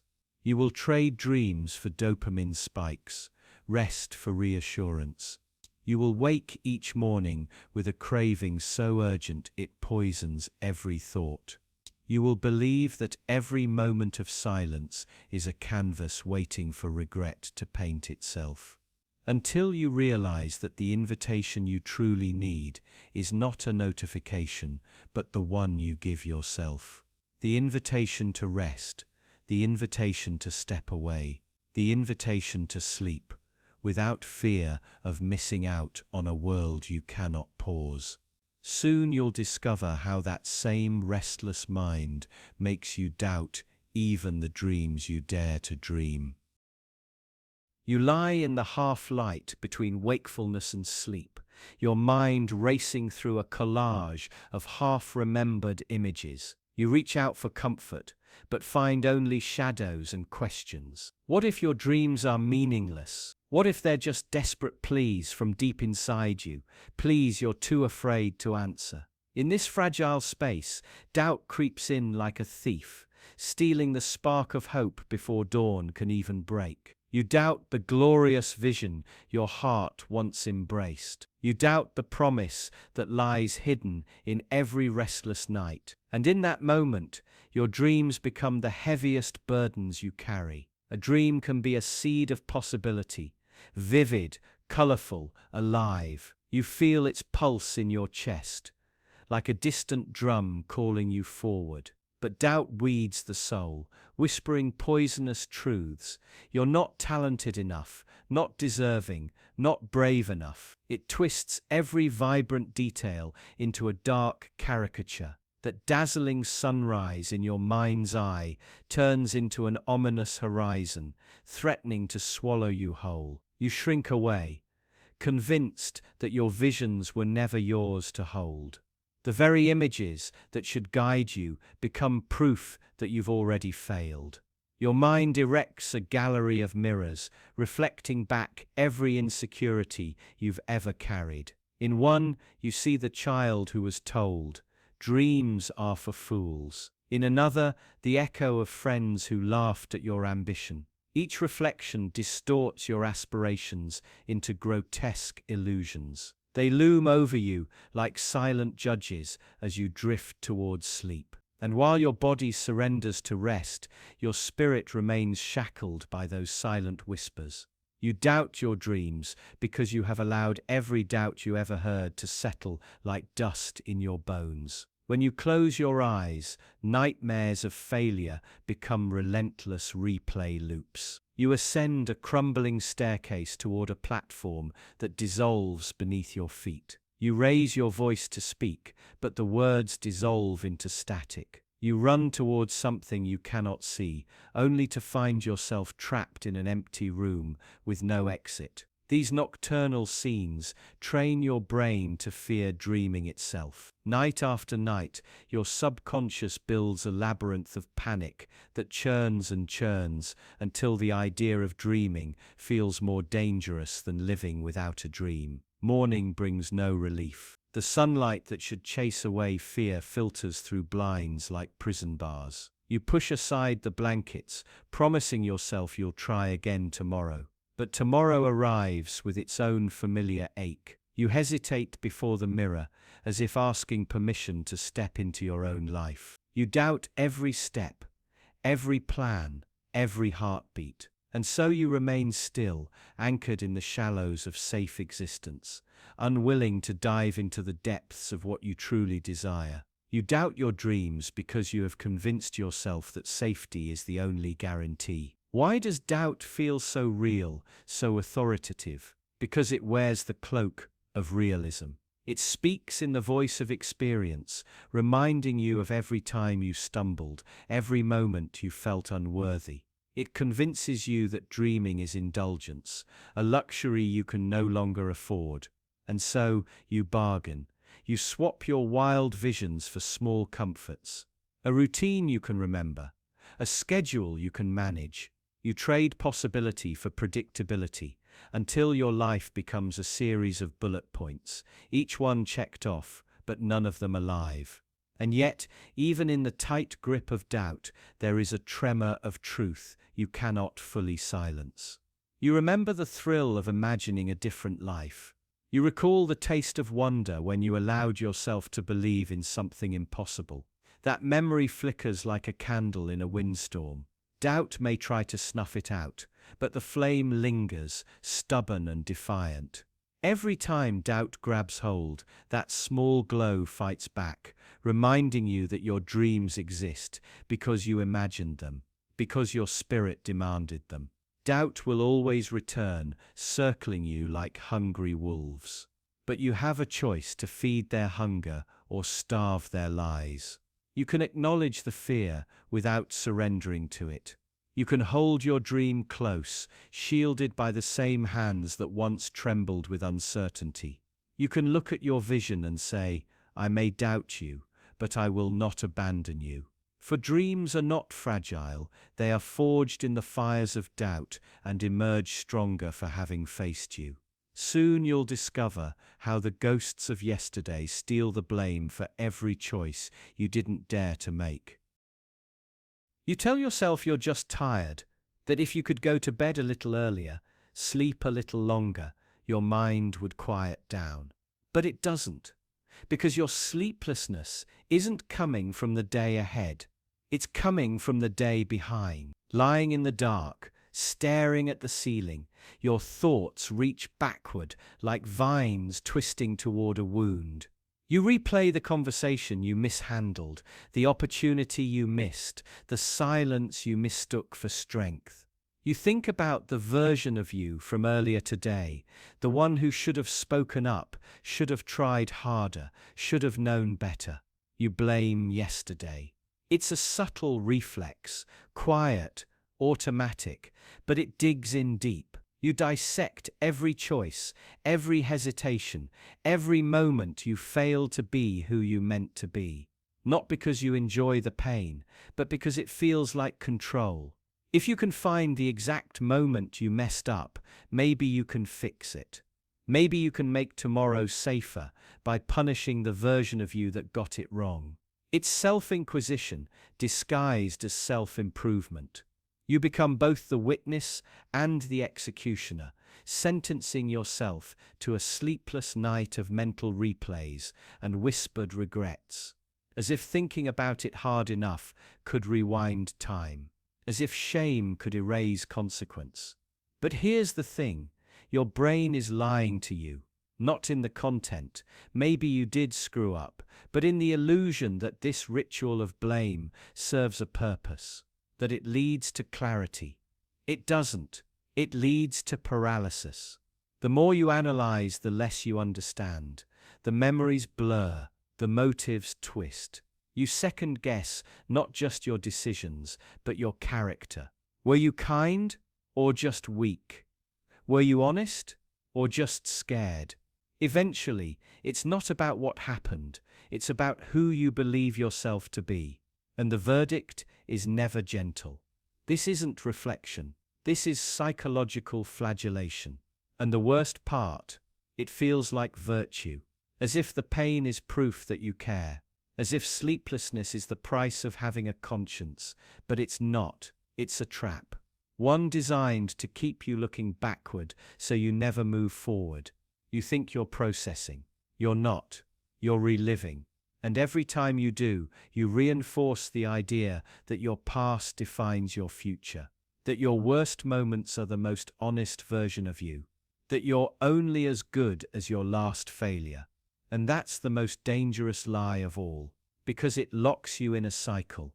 You wake up exhausted. You move through your day fogged by regret. You hold back because you don't trust yourself. Then, at night, you punish yourself for holding back, and it starts all over again. You blame yesterday, and in doing so you abandon today. But what if you didn't? What if you accepted the reality that you can't undo a single second of what's already been lived? What if the only power yesterday has is the power you keep handing it? What if you stopped asking, "Why did I do that?" and started asking, "What will I do next?" This doesn't mean pretending it didn't matter. It means refusing to let it consume you. It means recognizing that guilt isn't the same as growth, that accountability isn't supposed to drown you. It's supposed to direct you. And maybe the real act of courage isn't in the endless replay, but in the choice to forgive yourself, not because you deserve it, not because it was okay, but because without forgiveness, you can't move, you can't change, you can't rest, you can't sleep. Because peace doesn't come from having lived a perfect day. It comes from knowing you're allowed to be human, that the person who made the mistake isn't the same person who's lying in bed right now, trying to do better. You blame yesterday because it's easier than trusting yourself today. But trust is the only path to rest. Not because it guarantees you won't mess up again, but because it means you'll know how to carry it when you do. And maybe that's the point. Not to erase the past, but to stop letting it write your future. Because the real reason you can't sleep isn't what happened yesterday. It's what you keep telling yourself about it tonight. But what if tonight isn't the problem at all? What if the real problem is how you've been trained to think in circles, especially when it comes to yourself? You're scrolling through your phone late at night, eyes heavy, brain buzzing. You tell yourself you'll put it down in a minute. Just one more video, just one more post. But what are you really waiting for? A laugh? A distraction? Not quite. What you're really waiting for is something deeper, something quieter, something you don't even like to admit. You're waiting for anyone to validate your existence. It's not about the meme or the comment. It's about the reaction, the notification, the sense, however fleeting, that you've been seen, that you matter, that someone out there has acknowledged that you're alive and thinking and feeling. It's small, almost pathetic when you say it out loud. But it's also true, and it's not just you, it's all of us. Validation isn't a luxury, it's a drug, a psychological need dressed up as a modern habit. We check our messages, our likes, our views, not because we're bored, but because we're starving for confirmation that our presence counts, that we're not invisible, that we're still inside the tribe. And that's the trap. You tell yourself you're independent, self-assured, confident. But if no one responded to your messages, if no one liked your post, if no one ever looked your way again, how long could you go before you started to unravel? How long before the silence started to feel like suffocation? Because validation is oxygen in disguise. This isn't vanity, it's biology. Your brain is wired to crave connection, to fear exclusion. In the ancestral world, being ignored could mean death. Exile meant vulnerability. So today, when you refresh that feed and see nothing new, it hits deeper than you think. It whispers, maybe you don't matter. Maybe you're alone. Maybe you're nothing. That's the dark undercurrent running beneath every sleepless night spent in the glow of your screen. You're not just trying to entertain yourself, you're trying to prove you exist. You're trying to hear your own echo bounce back from the void. And the algorithms know it. They don't give you what's true, they give you what triggers your need to be validated. They serve up content designed to make you feel seen, even if it's fake, even if it's shallow. Because when you feel seen, you stay, you engage, you consume. You forget to question what's real, and in that forgetting, something terrible happens. You become addicted to being noticed. Not loved, not understood, just noticed. You begin curating yourself for attention, posing rather than living, performing rather than feeling. You trade authenticity for applause. And slowly, you lose touch with what you actually believe, what you actually want, who you actually are. Because it's not about you anymore. It's about how others respond to you. And here's where the trap tightens. Because the more you seek validation from the outside, the more hollow you feel inside. The praise never lasts. The attention fades. So you chase it harder. You post more. You share more. You overshare. But it never fills the void. It never can. Because the void isn't on the screen. It's in you. And no amount of digital affirmation can ever replace what you've given up. The ability to validate yourself. That's the part no one teaches you. That you have the power to define your own worth. That your value doesn't need to be confirmed by hearts, stars, or claps. That silence from the world doesn't mean absence of meaning. That presence, true presence, comes from within, not from reaction. But reclaiming that, it's hard, it's terrifying, because it means sitting in the silence. It means resisting the urge to reach for that tiny screen when your soul starts to itch. It means asking yourself, who am I when no one's watching? Who am I when there's no applause? And it means facing the brutal truth that if you've built your identity on validation, you've built it on sand. So start small. Ask yourself why you need to be seen. Ask yourself who you're trying to impress. Ask yourself if you'd still choose your path, if no one ever congratulated you again. And then, here's the hardest part. Try to answer without performing. Because until you learn to live without needing applause, you'll never be free. You'll always be a prisoner to the crowd, always dancing for attention, always exhausted, always lonely. But once you realize you don't need validation to exist, you finally start to. Now ask yourself, what's driving your need for control, and what happens when you finally lose it? You're lying in bed, lights out, phone finally down, but your mind doesn't quiet. It tightens, not with thoughts of monsters or nightmares, but with something worse. Scenarios. What if you forgot something critical? What if tomorrow goes wrong? What if you're not prepared?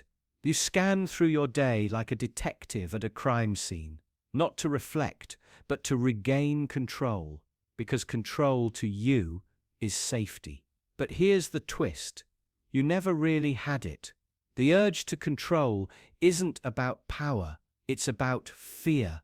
Fear that something might go wrong unless you micromanage every outcome, preempt every disaster, rehearse every possibility. Control feels like a shield, a way to keep chaos at bay, but the more you crave it, the less peace you find. Because control isn't peace, it's tension disguised as protection. Think about how you fall asleep, or rather how you don't. You run through tomorrow's checklist, you rerun conversations, you anticipate threats, and if everything seems fine, your brain digs deeper, invents a problem just to stay alert. Because your nervous system has been trained to believe that relaxation is vulnerability, that stillness is danger, that to let go is to lose. That's why your body stays tight, even under soft blankets. That's why your thoughts accelerate in the quiet. You think you're being productive, prepared, but what you're really doing is feeding the craving for control, and control is addictive. Every time you predict something bad and it doesn't happen, you think you prevented it. But maybe it was never going to happen. Maybe you've built an entire belief system around false victories. You believe your anxiety is keeping you safe. You believe your overthinking is saving you. So you do it again and again and again. Even when it breaks your sleep, even when it breaks you. It's a paradox.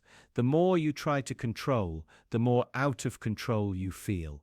Because no amount of planning stops random tragedy. No amount of caution prevents heartbreak.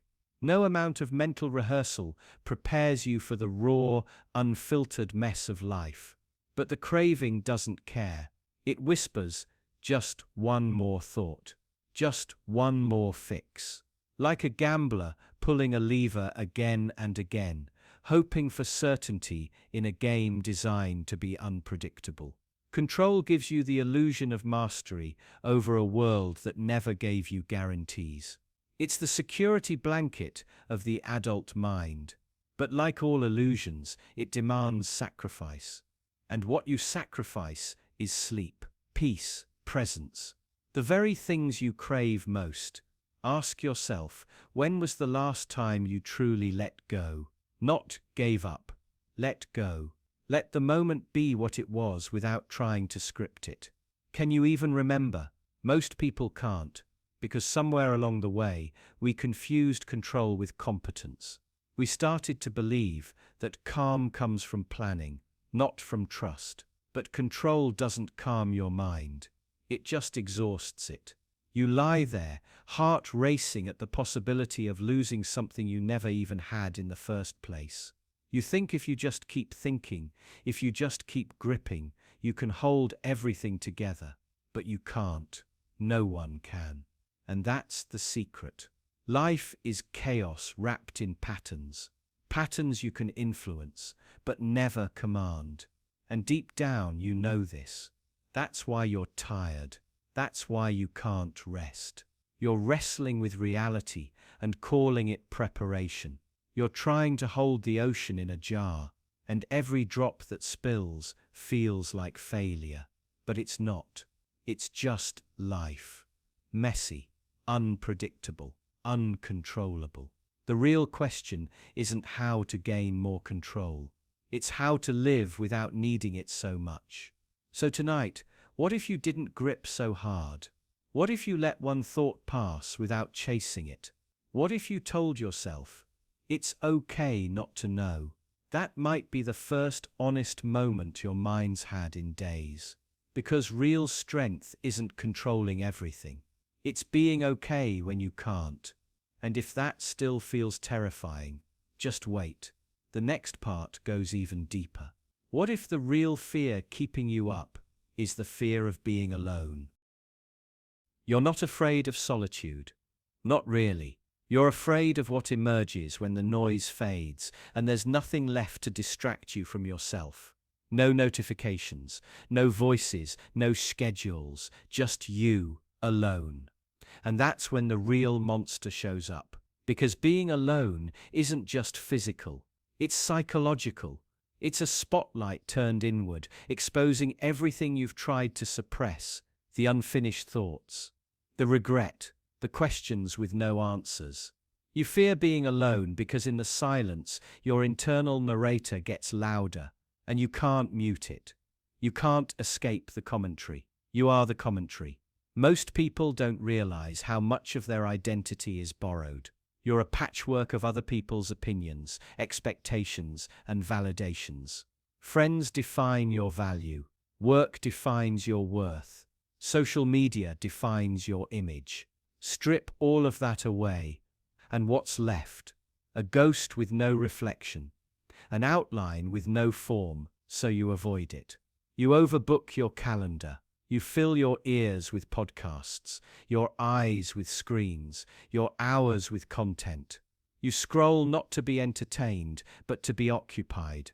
The quiet makes you anxious, because in the quiet you're forced to reckon with the version of yourself you've abandoned. And here's the paradox. The more afraid you are of being alone, the more alone you actually become. Because you stop forming real connections. You become dependent on proximity, not intimacy.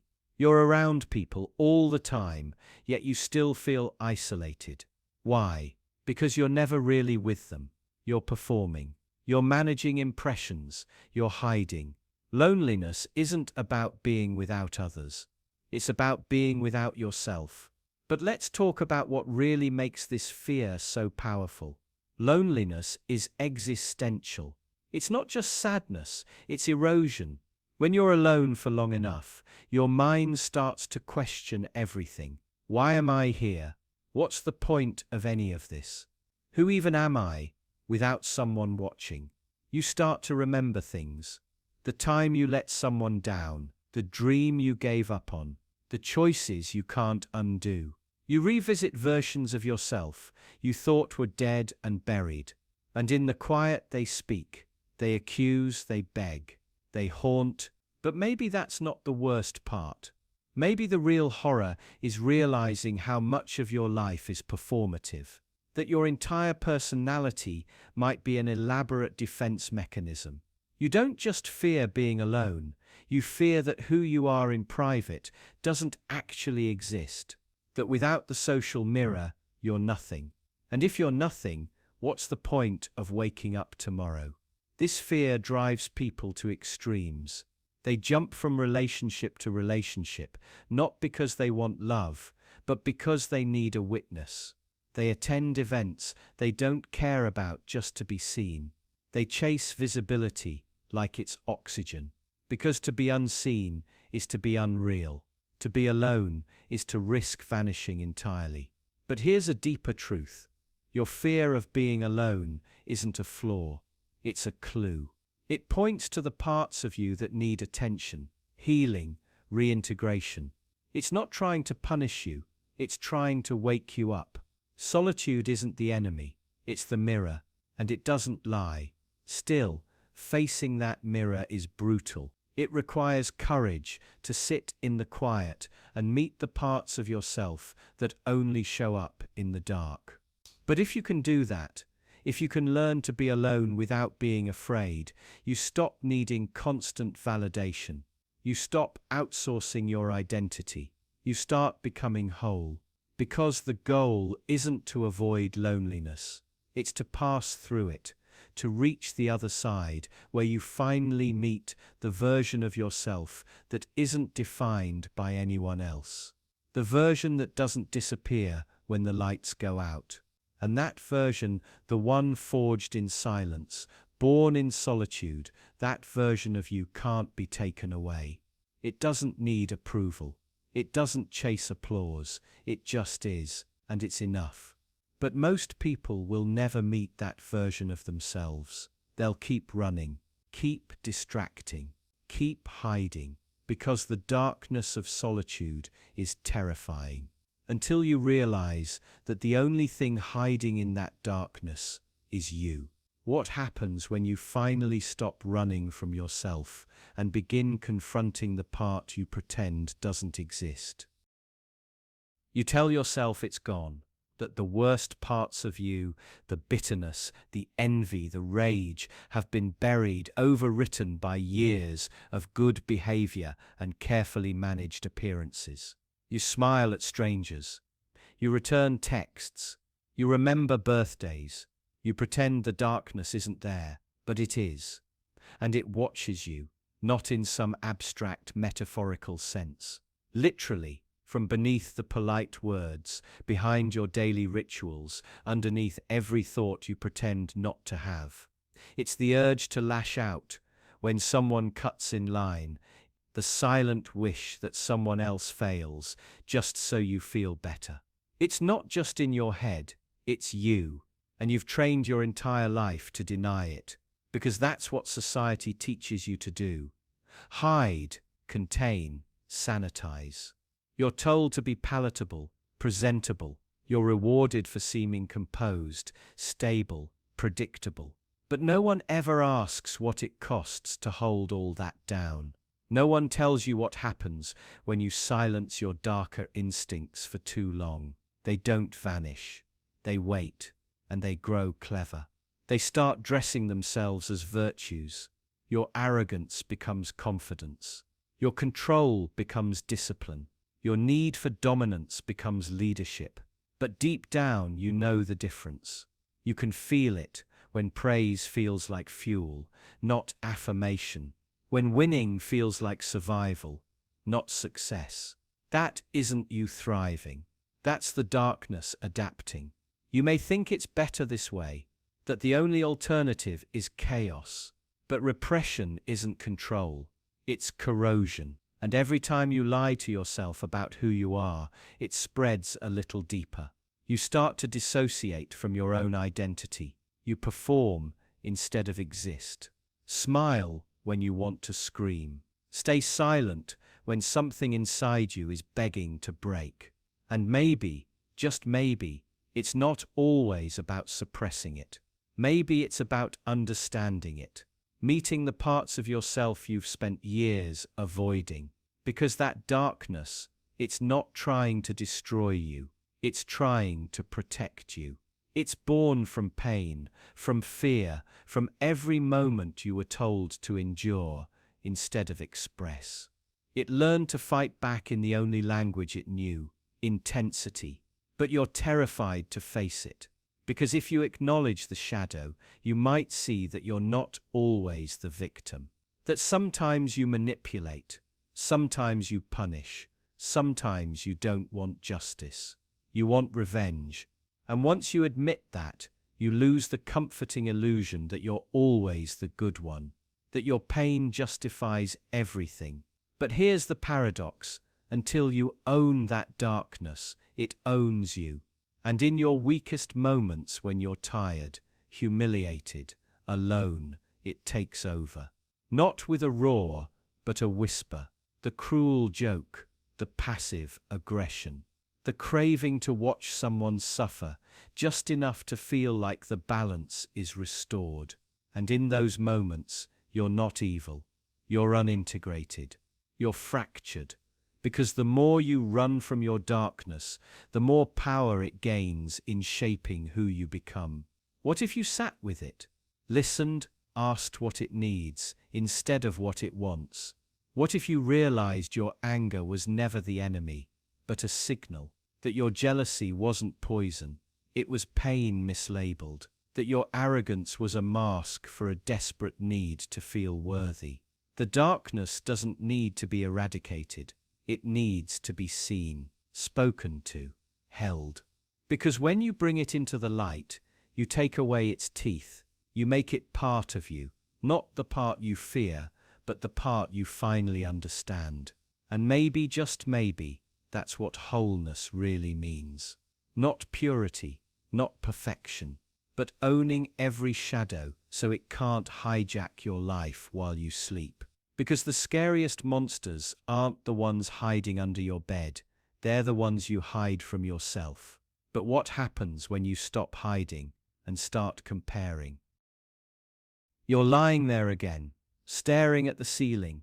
Your eyes are open, but your mind is flickering through a dozen images of people you'll never be. They're wealthier, fitter, more confident, more successful. At least, that's what it feels like. You haven't spoken to them. You don't know their story, but your brain doesn't care. It sees a curated moment, a filtered smile, and it decides you're behind. Comparison is supposed to be motivating, right? But it rarely is. Not at night, not when you're vulnerable, not when the silence around you makes every perceived flaw echo louder. Your mind builds a mirror out of strangers. Then it smashes your reflection against it. And here's the twist. Most of the people you're comparing yourself to are doing the same thing. They're looking at someone else and feeling less than. Everyone is stuck in this recursive loop of insecurity, spiraling downward into a false sense of inadequacy, crafted by algorithms and maintained by silence. The result? A culture of quiet despair, where everyone feels behind and no one admits it. But you don't just compare achievements, you compare pain. Someone always seems to be struggling more. So when you feel overwhelmed, exhausted, or broken, you tell yourself it's nothing. You dismiss your suffering because someone else has it worse, as if pain must pass a competition before it counts. So you keep it inside. You silence your struggles. You suffer quietly because you think your suffering is unworthy. The irony is that comparison doesn't just hurt your self-worth, it corrupts your identity. You start adopting someone else's goals, someone else's definition of success. You measure your life by rules you never chose. And every time you fall short, the failure feels personal, as if you're broken, as if you're the problem. But you're not failing. You're just trying to win a race you were never meant to run. Think about it. How many of your goals are truly yours? How many dreams came from within? And how many were borrowed from someone else's highlight reel? You weren't born craving a six-figure salary, or perfect abs, or viral fame.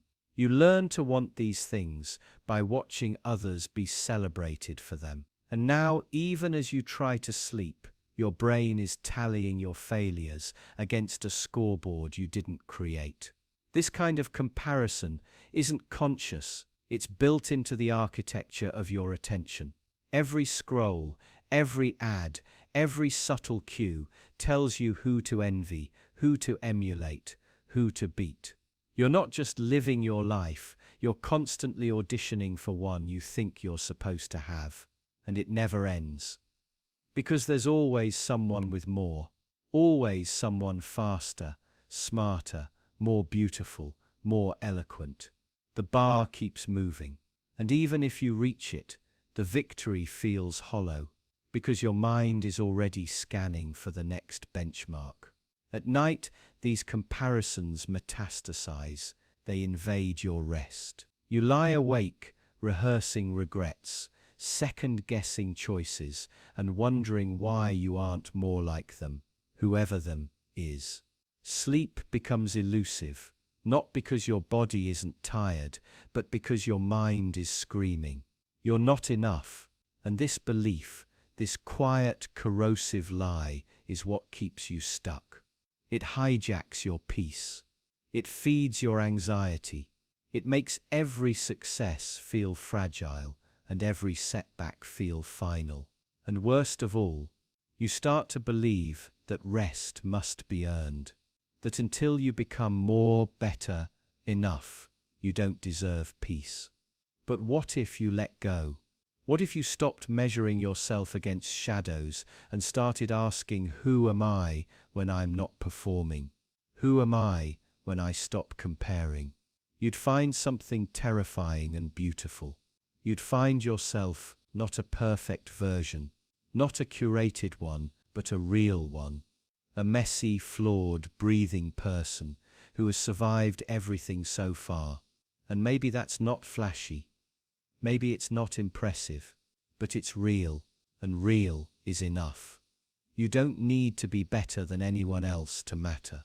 You just need to be whole enough to rest. You need to stop carrying someone else's story like it's your own. Because when you compare yourself, you abandon yourself.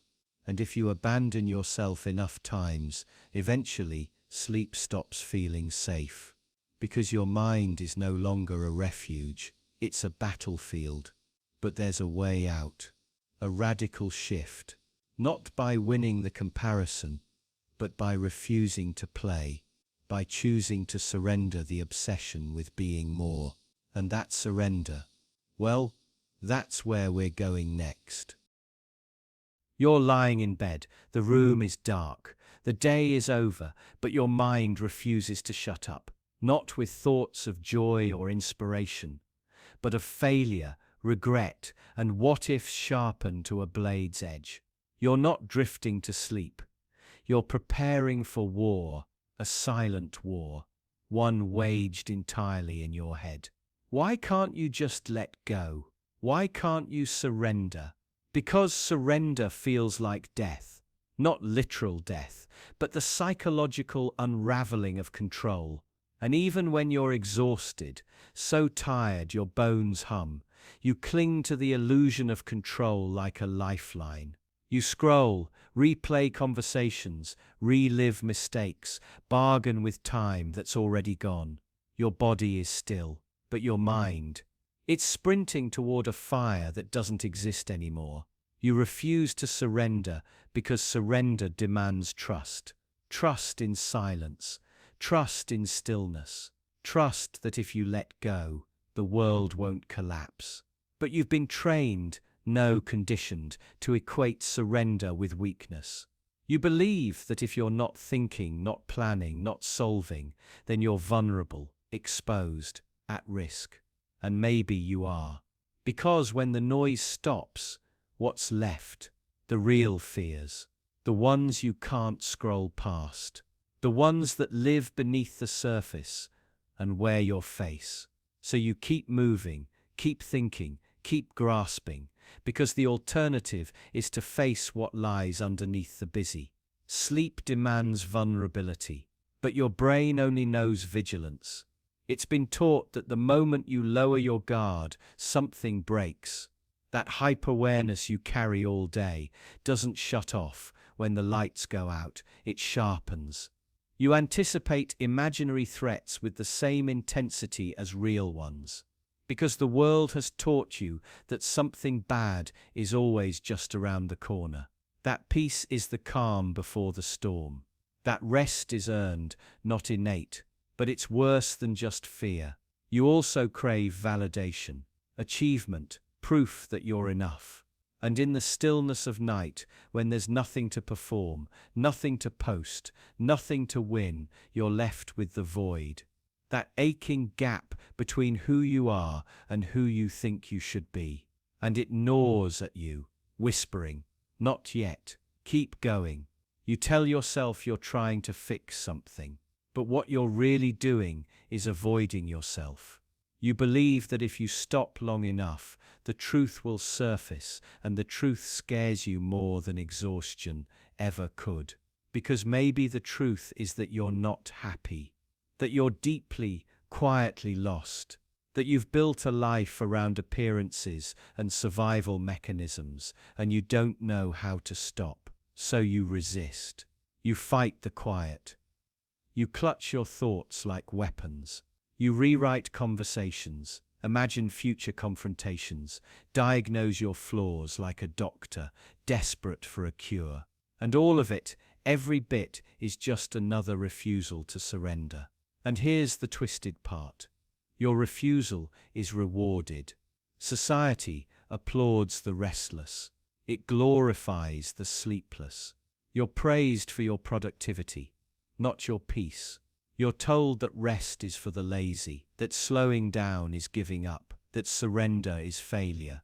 So you stay in motion, even in the dark, especially in the dark. But surrender isn't failure. Surrender is permission. Permission to be imperfect. Permission to stop fixing everything. Permission to be human. Surrender is what happens when you stop bargaining with the past and stop negotiating with the future. It's what happens when you accept that nothing else needs to happen for you to be okay, right here, right now. You don't need to earn stillness. You don't need to justify rest. You don't need to perform collapse to deserve care. What you need is to remember that peace isn't something you chase. It's something you allow. But you can't allow anything until you first release your grip, until you unclench your mind, until you recognize that surrender isn't weakness. It's strength. The kind of strength that whispers, "You don't have to do this anymore," but you won't let go easily. You'll resist again tomorrow. You'll stare at the ceiling and wrestle your ghosts. Because letting go means trusting the ground not to fall away, and you've never truly trusted the ground. But maybe tonight, even for a moment, you can loosen your grip just a little. You can stop running, stop replaying, stop fixing, and let yourself be held by the quiet you feared for so long. And if you do, you might discover that surrender doesn't mean you're broken. It means you're finally free. But what if you never learn to trust that silence? What if you never stop questioning what you feel, even when it's already telling you the truth? You lay in bed, staring at the ceiling, not because you're relaxed, not because you're thinking clearly, but because something inside you is unsure if you're even allowed to rest, not by someone else, but by you. There's a quiet war happening beneath your skin, and you might not even realize who the enemy is.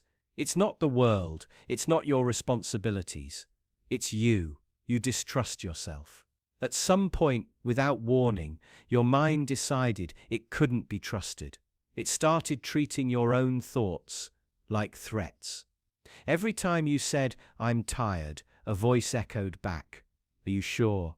Every moment you began to relax, that same voice whispered, "Shouldn't you be doing something productive?" And that whisper is enough. It plants doubt. Doubt turns into guilt. Guilt into shame. And before long, even your own exhaustion feels like a failure. Because somewhere deep down, you started believing you're not reliable, that if you listen to your body, you'll become lazy, that if you follow your instincts, you'll fall apart. You don't trust yourself to rest, because rest, to you, feels like losing control. You don't believe you've earned peace. You think rest has to be deserved, proven, defended. But that belief didn't come from nowhere. It was installed, slowly, subtly, over years of praise for pushing through pain, applause for ignoring your limits, admiration for being the one who never stops, never says no, never breaks. You were taught that discipline meant denying yourself, that achievement required self-doubt, that sleep, real, guiltless sleep, was something reserved for people who hadn't made as many mistakes as you. So now, even when your body screams for rest, your mind throws up a wall. You feel anxious doing nothing. You replay every task you didn't finish, every conversation you should have handled better, every possible thing you might be forgetting. Because what if you're wrong? What if you're just being dramatic? What if there's something more you should be doing? That's the poison of self-distrust. It turns silence into suspicion. It takes your most basic needs, like sleep, and makes them feel dangerous, risky, undeserved. So instead of resting, you scan, you scroll, you cycle through distractions that mimic relaxation, but never quite allow it. Your body may be still, but your mind is racing. And the worst part is, you think this is normal. You tell yourself this tension is just part of being an adult, that this constant unease is just how life is. But it's not. It's how life becomes when you've learned not to believe your own signals, when you mistake burnout for strength, when your own feelings have become unreliable narrators. You're not sleeping because you don't believe it's safe to let go. You're scared of what you might feel if you actually stop. Because what happens if you let yourself rest and realize how exhausted you really are? What happens if all the grief, all the shame, all the unresolved pain floods in the moment your guard drops? What if the thing keeping you awake isn't noise, but silence? Because silence is where your truths live, and you're not sure you're ready to hear them. So instead, you distrust. You second guess. You monitor and manage and manipulate yourself into a cycle where rest becomes guilt, guilt becomes anxiety, and anxiety becomes your default setting. You perform being okay. You perform being tired. You even perform trying to sleep, because real rest would mean real trust, and you're not sure you've earned that yet. But ask yourself, what's the alternative? Living a life where you're always chasing proof that you're allowed to exist without earning it. Measuring your worth by how exhausted you are. Denying your own needs until they scream loud enough to break you. That's not strength. That's fear in disguise. That's a system inside you that rewards control over compassion, output over honesty. And maybe tonight, as you lie there once again, unable to drift off, you could try something radical. You could believe yourself. Just for a moment, you could say, "I'm tired," and not demand evidence. You could close your eyes, not as a tactic to fall asleep, but as an act of trust. Not because you're certain you've done enough, but because you're done questioning what your body already knows. You've been gaslighting yourself for years. Maybe it's time to stop. Maybe it's time to treat rest not as a luxury, but a right. Not as a prize for perfection, but as proof that you're human. Because when you learn to trust yourself again, even a little, everything begins to change. And just when you think you're free, a quieter voice starts asking, "But what if you're wasting time?" And that's when you realize the next trap isn't doubt, it's bargaining. You lie to yourself every night, not with words, with rituals, with deals, with tiny unspoken bargains you make under your breath in the dark. You know you're tired. You know your body is begging for rest. But instead, you reach for your phone. You scroll. You watch. You promise just 10 more minutes. But you're not buying time. You're selling it. Sleep isn't just something you do. It's something you avoid, resist, manipulate. Like an adversary. You treat it like a negotiator. Treats a hostile counterpart, offering tokens of delay in exchange for the illusion of control. Just one more episode. Just one more article. I'll sleep in tomorrow. Lies, you don't sleep in. You don't make up for it. You're never really rested, are you? Because deep down, you're afraid of what sleep represents. Silence. Stillness. No more distractions. No more noise to drown out the voice in your head. Sleep strips away the defenses. It confronts you with everything you've buried under tasks, notifications, and glowing screens. You'd rather be exhausted than alone with your thoughts. So you bargain. You push bedtime back 5 minutes at a time until hours disappear. You tell yourself you need time to relax, but you're not relaxing. You're hiding, avoiding, escaping. Because if you let yourself sleep, really sleep, you'd have to feel what you've been suppressing all day. The guilt, the loneliness, the creeping anxiety about everything you didn't do, didn't say, didn't fix. And the cruel irony, you know what this does to you. You feel the effects every morning. The fog, the irritability, the fragile patience that snaps too easily. You know this cycle is killing your focus, draining your joy, warping your memory. But still, you do it again. Every night, the same ritual. You sabotage your future self, because tonight you want to feel in control just for a little longer. But here's the truth. You're not in control. The moment you start bargaining with sleep, you've already lost. Because sleep isn't just rest. It's repair. It's the reset button for your sanity.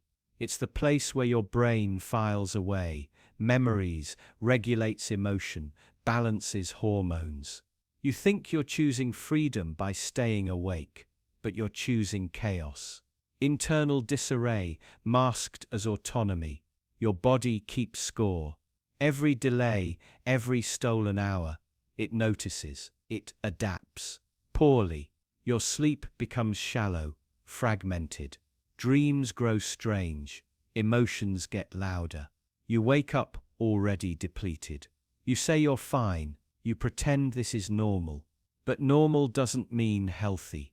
Normal just means common. And dysfunction, when shared by millions, still destroys you one night at a time. Worse yet, this isn't just about you anymore. Because sleep-deprived people are easier to manipulate, easier to sell to, easier to pacify. Exhausted minds don't question authority. They scroll past injustice. They settle for less. They forget their own worth. The system doesn't want you well rested. It wants you just tired enough to function, but too tired to rebel. So no, you're not just choosing TikTok over sleep. You're choosing numbness over clarity, distraction over discomfort, and the cost is higher than you realize. Because sleep isn't the enemy, your avoidance is. Your fear of facing yourself is. But the moment you stop bargaining, the moment you let yourself rest without excuses, without negotiation, without guilt, that's the moment you start healing. Not just physically, psychologically, spiritually. You begin to reclaim your mornings, your thoughts, your peace. Because real power isn't staying awake longer than everyone else. Real power is the ability to look your discomfort in the eye and say, not tonight. I'm done bargaining. I choose sleep. I choose myself. But what if you're so used to betraying yourself, you don't even know you're doing it anymore? You're wide awake at 3 in the morning, staring at the ceiling, wondering why you can't just shut your mind off. The room is silent, but your thoughts are screaming. Regret, anxiety, unfinished conversations, things you said, things you didn't. They all echo like ghosts in your skull. But beneath all of that noise, there's a deeper, quieter torment. The betrayal, not of someone else, of yourself. You think sleep escapes you because of stress, maybe caffeine, maybe blue light. But the real reason you're restless is because part of you knows you've been lying to yourself. Not once, constantly. You construct illusions every day, convincing yourself you're okay, that your choices make sense, that the person in the mirror is someone you still recognize. But when the lights go out, those lies unravel. And there you are, exposed, helplessly watching your own mind turn on you. Betrayal is supposed to come from the outside, from friends who disappear when you need them. partners who break promises, jobs that let you go without warning. But the worst betrayal, the one that lingers long after others are forgotten, is the one you do to yourself. The little compromises, the silent surrendering, the times you said yes when everything in you screamed no, and you always have a reason. Always an excuse that sounds reasonable enough to live with. It's not the right time. I need the money. They wouldn't understand. So you put your dreams on a shelf and tell yourself it's temporary. You let others speak over you, decide for you, and you call it diplomacy. You numb your needs, bury your desires, and rename it maturity. But inside, something rots. And at night, when your defenses are down, that decay speaks. You feel it as restlessness, as regret, as that subtle unease that keeps you reaching for distractions until you pass out from exhaustion rather than peace. Because peace only comes when you are in alignment, when what you believe, what you want, and what you do finally line up. And you haven't had that in a long, long time. Because you keep abandoning yourself to keep others comfortable. You shrink your voice to avoid conflict. You ignore your instincts to maintain appearances. You trade authenticity for acceptance. And every time you do it, you leave a part of yourself behind. That pile of abandoned selves doesn't disappear. It waits, it haunts, it whispers to you in the quietest hours of the night. You tell yourself you're just being realistic, that you're doing what's necessary. But the truth is, you're scared of the consequences of being honest, scared of what you might lose if you stop performing. So you betray yourself to maintain the illusion of control. And in doing so, you slowly lose the only thing that ever really mattered, yourself. Think about the choices you've made. Not the big, obvious ones, but the subtle betrayals. The times you didn't speak up. The times you settled. The times you knew what you wanted and still walked in the opposite direction. Each moment felt small, justifiable, but together they formed a pattern, a blueprint for a life you never truly chose. And now your mind rebels. It won't let you sleep because it knows. It knows you're not living the life you were meant to. It knows you're not being honest. And until you confront that, no amount of meditation, no sleep routine, no ambient noise app will bring you rest. Because rest doesn't come from stillness outside. It comes from silence within, from knowing you are not at war with yourself. You betray yourself every time you say yes to what drains you. Every time you prioritize being liked over being real. Every time you pretend you're fine when you're breaking inside. And you can't sleep because your body remembers. Your nervous system keeps score and it won't let you rest until you come back to yourself. But here's the thing. This is not a condemnation. It's a call, a signal from your soul that it's time to stop running. That the cost of betrayal has become too high. That your sleepless nights are not the problem. They're the proof. Proof that something sacred inside you still refuses to die. Something that wants to be heard, to be seen, to be lived. And the moment you decide to listen, really listen, to stop abandoning yourself for others' approval, to speak the truth even if your voice trembles, that's the moment sleep becomes possible again. Not because your life is fixed, but because you're finally aligned, finally honest, finally home. So the next time you find yourself wide awake, don't reach for your phone. Don't try to drown it out. Sit with the silence. Let it speak. Ask yourself the one question that actually matters. Where have I betrayed myself today? And whatever answer comes, listen. Not to punish yourself, but to reclaim yourself. Because the only way to find rest is to become someone you no longer need to escape from. And once you do, the rush of silence won't be terrifying, it'll be liberating. But what happens when you stop betraying yourself and start betraying time itself? You wake up with a jolt, not because of an alarm, but because of a thought, unfinished, unresolved, tapping against the inside of your skull, like a bird trying to escape a cage. You glance at your phone. 5 missed notifications, emails, updates, reminders. You're already behind. You're always behind. So you hurry. You don't eat, you inhale. You don't walk. You shuffle briskly from one obligation to the next. You tell yourself you'll slow down later. After work, after dinner, after that one last task.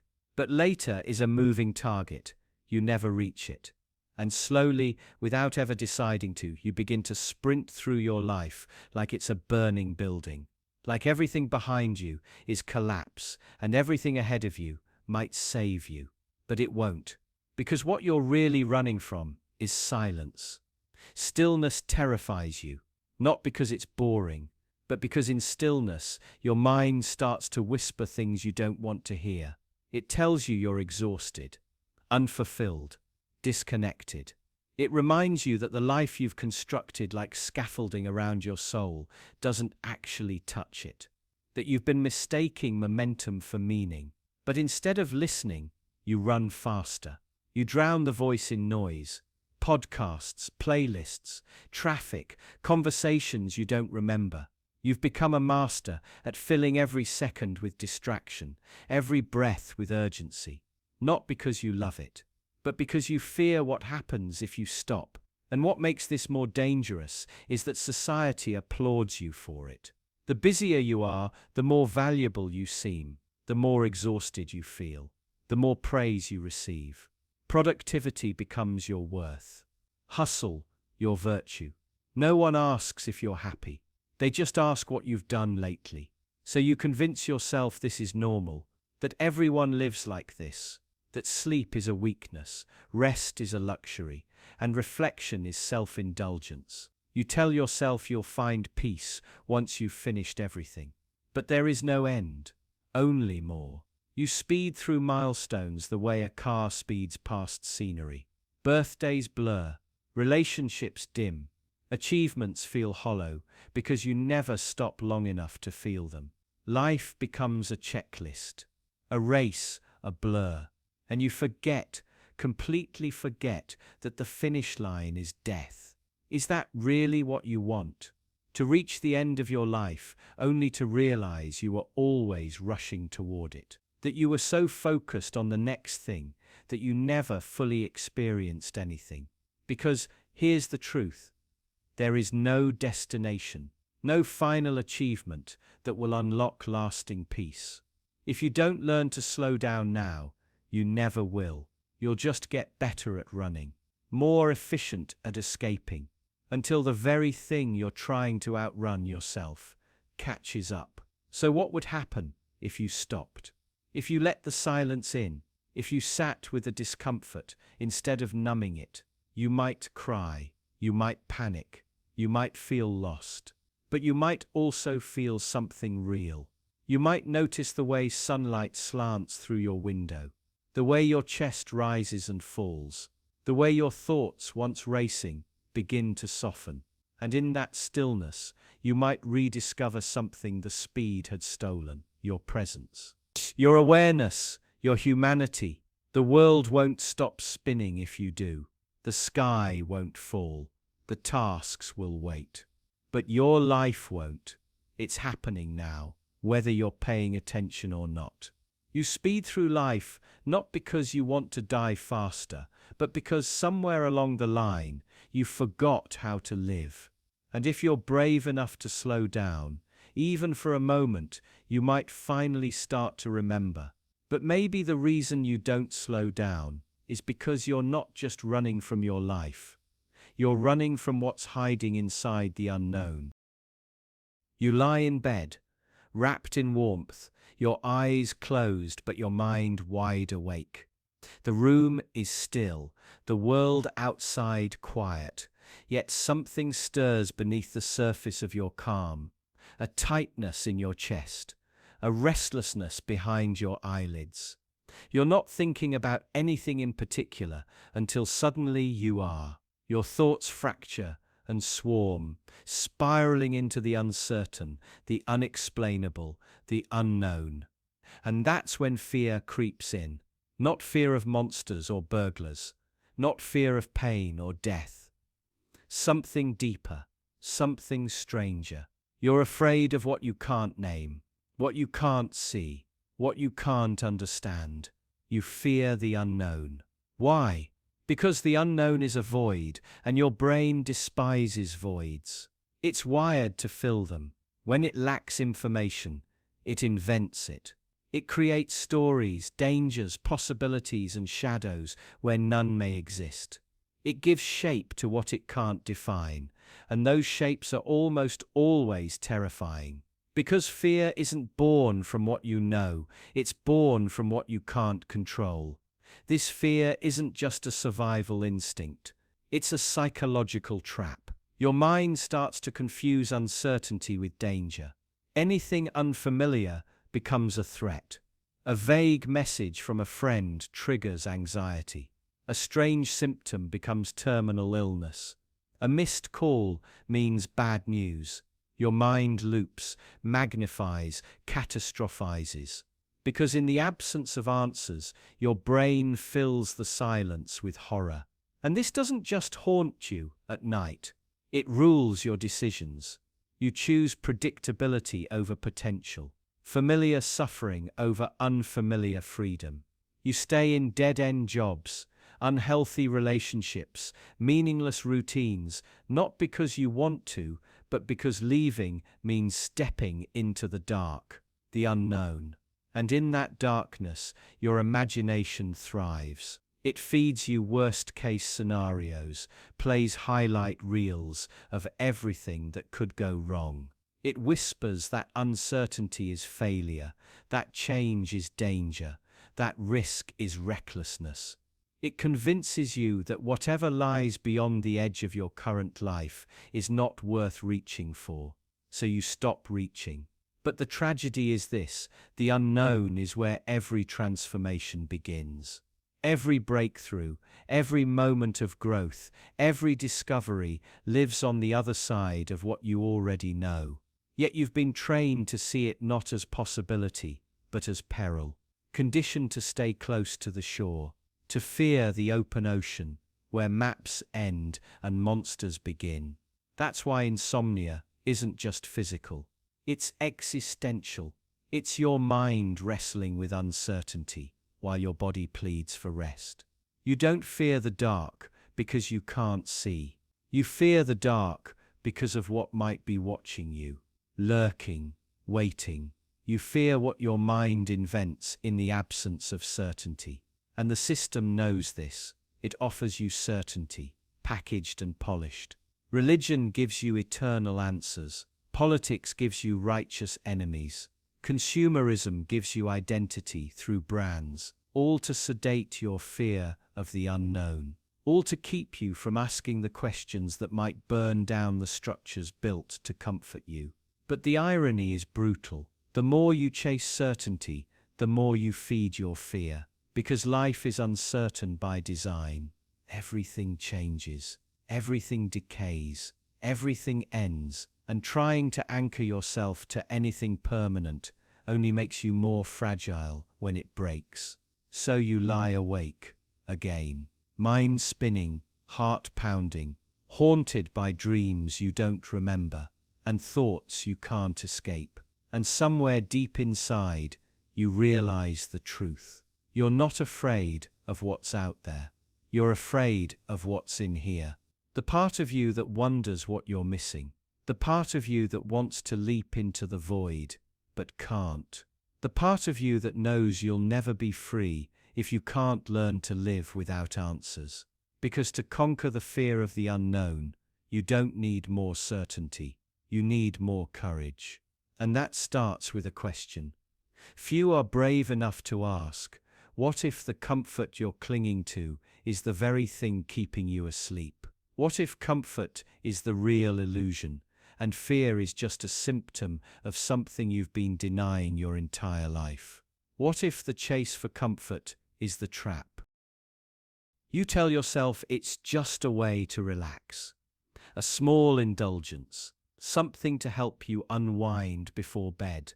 But deep down, you know it's not that simple. That last scroll through your phone, the binge watch that stretches into the early hours, the late night snack you didn't really need, they aren't about comfort, they're about avoidance. Because real comfort is elusive. It requires peace of mind, a sense of safety, a feeling that nothing is lurking in the dark corners of your psyche. But that kind of comfort is hard-earned. So instead, you chase the counterfeit version, the false comfort, the temporary fix that feels good in the moment but leaves you emptier in the long run. False comfort is a warm blanket that slowly suffocates you. It doesn't solve your problems, it delays them. It doesn't soothe your mind, it sedates it.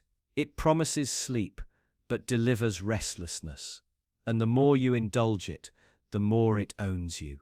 You've been conditioned to crave comfort like a drug, and like any addiction, it starts small.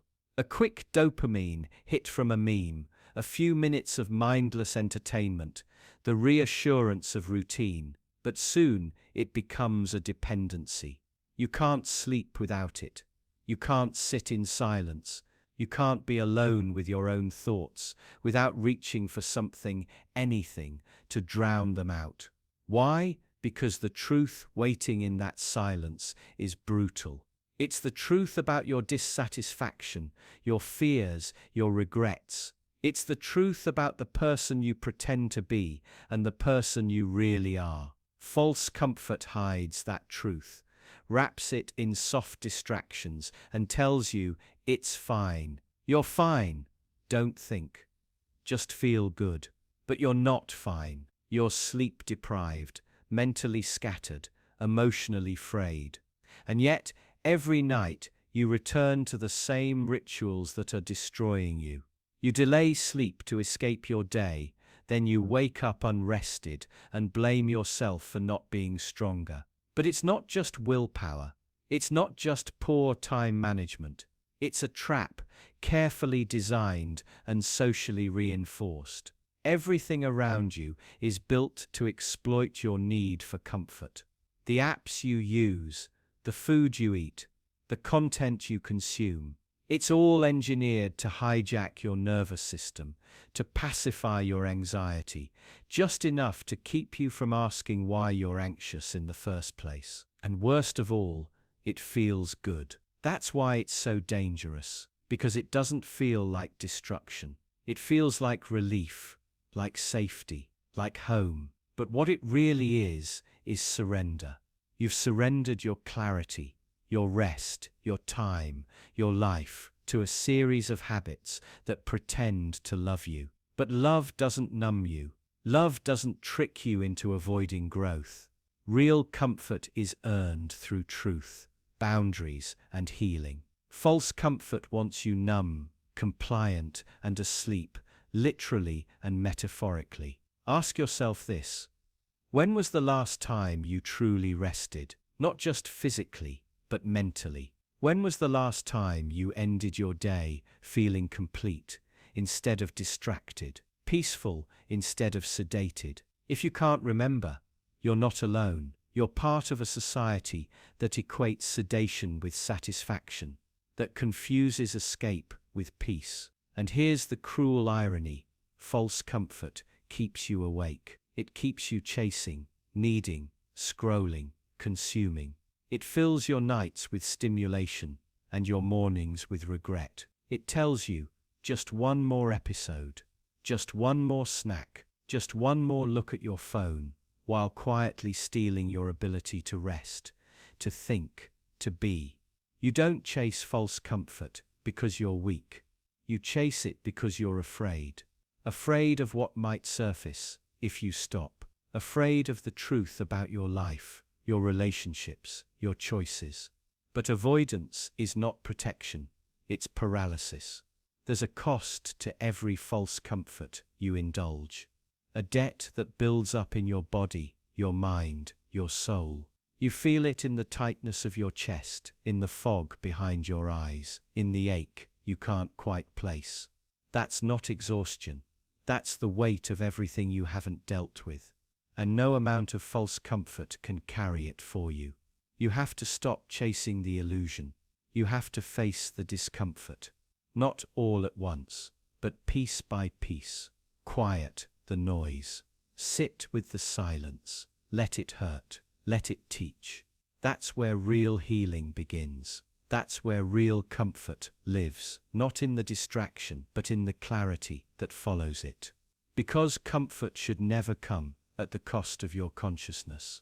And the longer you avoid discomfort, the more power it holds over you. But what if the real discomfort isn't your fear or your pain, but your own mind?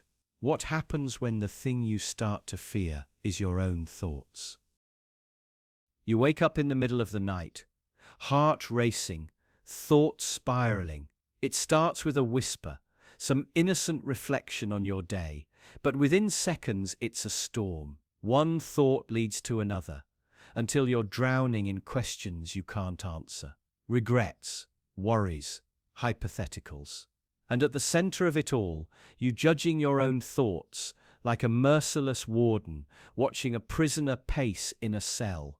It's not just that you're thinking, it's that you're thinking about your thinking, policing it, analyzing it, condemning it.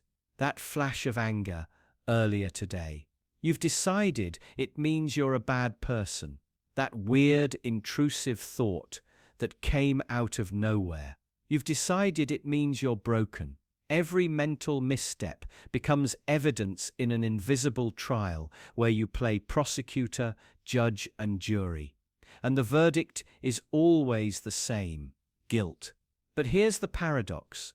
How can you both think and judge your thinking at the same time? Who's doing the judging? Is there some higher you watching the rest of you fumble around in the dark? If so, then who's watching that watcher? You split yourself into parts, the thinker and the observer, the sinner and the saint. And then you go to war with yourself, one part trying to control, suppress, or cancel the other. You monitor your mind like a hostile territory, ready to stamp out anything strange, embarrassing, or unworthy the moment it appears. You call this self-awareness. You call this growth. But in truth, it's surveillance, and you're the one holding the camera. It's a quiet kind of suffering. You don't scream or sob. You lie in bed, replaying moments with microscopic scrutiny. That awkward thing you said 5 years ago. That moment you didn't stand up for someone. That time you laughed at something cruel. Your brain dredges them up like evidence at a crime scene, and you nod along with the prosecution. Yes, you say. I did that. I thought that. I must be that. But here's what no one tells you. Thoughts aren't moral. They aren't declarations. They aren't confessions. They're noise, sparks, electrical storms firing off in the dark. Some are meaningful, most are not. But when you assign meaning to all of them, when you judge every flicker of cognition as a moral reflection of your character, you turn your brain into a courtroom and yourself into a criminal. And the more you do it, the more careful you become. You censor your thoughts before they even finish forming. You feel the fear of what it might mean if your mind drifts in the wrong direction. So you tighten the leash. You bury the thoughts. You smile more, feel less, and slowly you begin to fear your own mind. This fear has a name. It's called metacognitive anxiety. When you're anxious about the fact that you're anxious. When you start to worry not just about what you think, but about what your thoughts say about who you are. And this anxiety grows in silence, in darkness, in the still hours of the night, when distractions disappear and all that's left is you. The real danger isn't in the thoughts themselves. It's in how you respond to them. The belief that every dark or strange or inappropriate thought is a sign of your true self. That your mind is a mirror reflecting your soul rather than a chaotic engine that churns out randomness and patterns indiscriminately. Ironically, the more you judge your thoughts, the more they stick around. What you resist persists. Trying not to think about something only reinforces its presence. You create mental loops, obsessions, traps. You feed the very fire you're trying to smother. So ask yourself this: would you judge a cloud for drifting, a breeze for shifting direction, a wave for crashing on the shore? Then why judge your thoughts? They're not who you are. They're not even under your full control. They come, they go, they repeat. But they aren't you unless you decide they are. But of course, that's the trick, isn't it? The illusion of control. The belief that if you just monitor yourself hard enough, clean up every messy thought, you'll finally feel peace. That one day you'll look in the mirror and see someone pure, someone untainted by bad thoughts, someone worthy. But that day never comes, because it was never supposed to. You were never meant to win this war. You were meant to fight it forever, to exhaust yourself, to distract yourself, to keep yourself too busy, self-monitoring, to ever truly live. And that's why this trap is so powerful. Because it masquerades as morality, as self-improvement, as growth, but underneath, it's just fear. The fear of who you might be if you stopped judging. The fear of what might surface if you ever let go. But what if you did let go? What if you stopped judging your thoughts, like courtroom evidence, and started seeing them as weather, temporary, chaotic, and meaningless without context? What if you stopped fearing your inner world and started witnessing it with curiosity instead of shame? Because in the end, the only way out of the trap is through. You have to look directly at the thought you're most afraid of, and instead of recoiling, you say, "I see you, and you don't scare me." That's when the spell breaks. That's when you remember that thoughts don't define you. Your relationship with them does. But of course, that realization leads to something even more unsettling. Because once you stop judging your thoughts, you start hearing a voice you've ignored for far too long.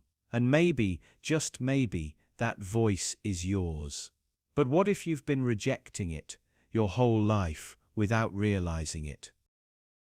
You speak, but you don't listen. Not really. Because somewhere along the way, you stop trusting the sound of your own voice. Not your literal voice, your true one. The one that trembles when something feels wrong. The one that whispers when a boundary's been crossed. The one that doesn't need approval to be valid, only the courage to be heard. You rejected it, not all at once. Slowly, subtly.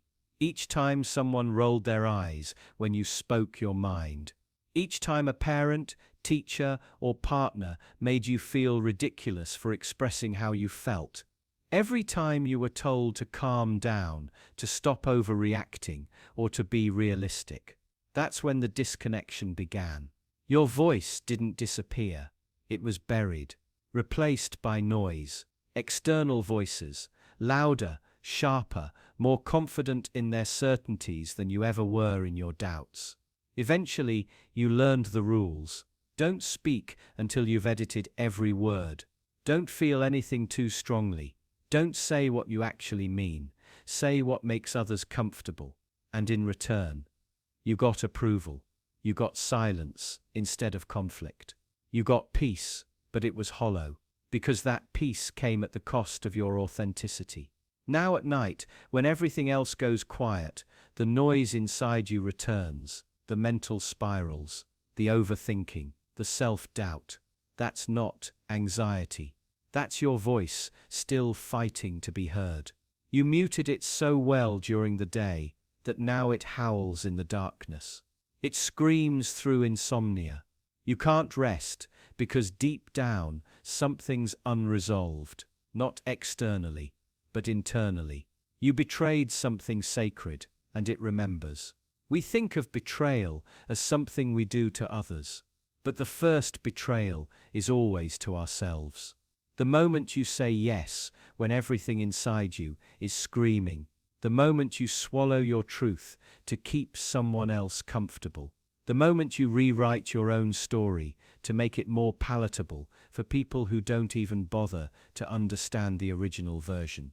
And when this happens enough times, a terrifying thing occurs. You stop trusting your instincts. You begin to second guess not just your words, but your feelings. Was I too sensitive? Was I wrong to speak up?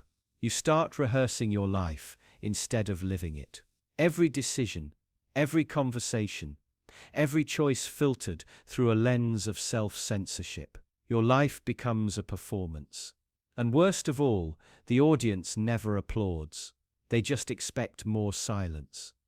You wonder why you feel empty, why you feel tired, why sleep doesn't repair the fatigue. It's because repression is exhausting, pretending is exhausting, editing yourself every moment of every day is exhausting. You weren't meant to live like this. You weren't born afraid of your voice. You were taught to be, taught that your needs were too much, that your emotions were burdens, that your truth was inconvenient. But here's the part no one told you. Your voice never left you. It waits. It always waits. Buried beneath years of conditioning, of masks, of performance, and all it needs is permission. Not permission from the world, from you, but giving it that permission means accepting risk. The risk of not being liked, the risk of disappointing others, the risk of being misunderstood. And yes, that risk is real, but so is the cost of silence. Every time you abandon your voice, you lose a part of yourself, until one day you don't even recognize the echo in your own mind. And the longer you stay silent, the louder the consequences become. Your body will speak for you through tension, illness, and unrest. Your mind will rebel through sleepless nights and relentless self-criticism. Your spirit will ache for truth, for clarity, for connection. You can't ignore it forever, so start small. Speak one truth today, not for validation, not for applause, just to remember what it feels like to hear yourself again, to feel your own honesty vibrate in your chest. Let that be enough. For now, because once you start, once you give your voice even the smallest space to breathe, it grows, it strengthens, it remembers, and eventually, so do you. But be warned, the moment you reclaim your voice, the world might push back. People don't like it when you stop conforming, when you stop apologizing, when you stop shrinking. But that resistance, that's proof you're doing it right. You were never meant to be silent. You were meant to be real. And that starts by listening to the one voice you've been trained to ignore, your own. What happens when you finally hear that voice, but all it talks about are the very fears you've been trying to escape? You lie in bed, but you're not resting. Your body may be still, but your mind is starving for certainty, for safety, for answers it will never get. This is how it starts. You begin feeding your worries like they're fragile pets. One thought, then another. You try to comfort them, soothe them, solve them. But the more you feed them, the hungrier they become. You worry about something small, a text left on read, a strange tone in a conversation. It loops in your head, growing claws. You try to ignore it, then analyze it, then fix it in your mind. But each mental touch gives it more power, like stoking a fire you meant to smother. Your thoughts become wolves, pacing the perimeter of your awareness, waiting for any crack in your mental defenses. You think you're managing them, but really they're managing you. Worry doesn't want solutions. It wants attention. It thrives on your attempts to tame it. The more you focus, the more it multiplies, splitting into what-ifs and should-haves, and I can't believe I said that's. You rehearse imaginary conversations. You predict future failures. You dig up the past like an archaeologist of your own shame. Each fragment you find becomes proof. Proof that you're behind, that you're failing, that something is wrong with you. You start bargaining with yourself. If I just think about it one more time, maybe I'll find the answer. Maybe I'll feel okay. But that relief never comes. Because worry doesn't offer closure. It offers continuity. It's not a thought. It's a system. A trap disguised as a solution. You think you're gaining control, but you're actually giving it up. The problem is, worry disguises itself as responsibility. You believe it's how you show you care. If you don't worry, aren't you being negligent? Isn't worrying how you prepare, how you stay safe? But what if that's the lie?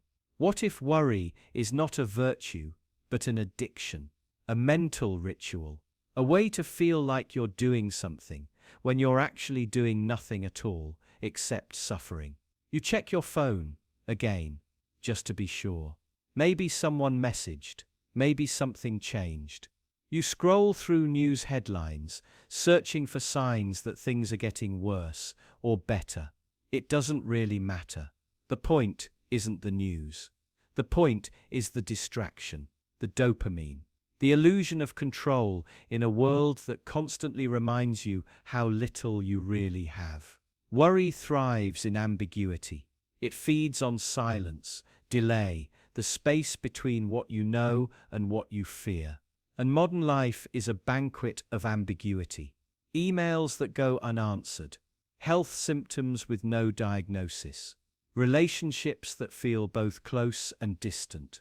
The in-between moments become breeding grounds, and so you fill them with thought, with dread, with scenarios you replay endlessly. Sleep becomes impossible, not because your body isn't tired, but because your mind won't stop performing. Every night becomes a stage, and your anxiety, it's the star of the show. The spotlight follows it everywhere, while your better thoughts shrink into the shadows. You try to push the thoughts away, but they come back stronger. You try to meditate, breathe, count backward from 100. But nothing works because you're still trying to do something, and worry loves that. It loves when you engage, because that's how it wins. Not by overpowering you, but by enrolling you, making you a participant in your own torment. You convince yourself that sleep is just around the corner, that if you can solve this last problem, finish this last thought, quiet this last fear, then you'll finally drift off. But that moment never arrives, because your mind doesn't want rest. It wants resolution. And resolution never comes when you're chasing it in circles. So, what's the way out? Maybe it starts with realizing that not every thought deserves your attention, that your brain can lie to you, not maliciously, but habitually, that worrying feels like work, but accomplishes nothing, that sometimes the bravest thing you can do isn't to solve the problem, but to sit in the discomfort of not solving it. To stop feeding your worries, to let them starve. But this takes practice, discipline, compassion for yourself when you inevitably fail and start feeding them again. Because you will. That's part of it too. You don't cure worry. You learn to notice it, interrupt it, let it pass by like a storm cloud instead of climbing into it and calling it home. The question isn't how to eliminate worry. The question is how to stop nourishing it with your attention, your time, your identity. Because the moment you stop feeding your worries, they weaken. And in that silence, something else has room to grow. But of course, it's rarely that simple, especially when the next thing your mind wants to do is even more dangerous. What happens when your brain turns its hunger toward replaying every mistake you've ever made? You wake up at 3 in the morning, with a jolt. Heart pounding, breath shallow, not because of a sound, not because of a dream, but because of something worse. Memory, not the kind you control, but the kind that ambushes you. One specific mistake, one frozen moment from your past, suddenly takes center stage in your mind, like a spotlight snapping on in a pitch-black theater. You feel it again, that awful silence after you said the wrong thing, that split second where you didn't act, or acted too soon. A decision, a betrayal, a failure, big or small, it doesn't matter. The moment itself is trivial now, irrelevant to everyone else. But for you, it's a ghost that refuses to die. You relive it, again and again, as if this time you'll do it right. But you never do. Why does your brain do this? Why now, when you're most vulnerable, most defenseless? Because your brain is cruelly efficient at punishment. It replays your mistakes not to teach you, but to torment you. Like a film stuck on the same painful scene, your mind rescreens the error with new angles, imagined reactions, exaggerated consequences.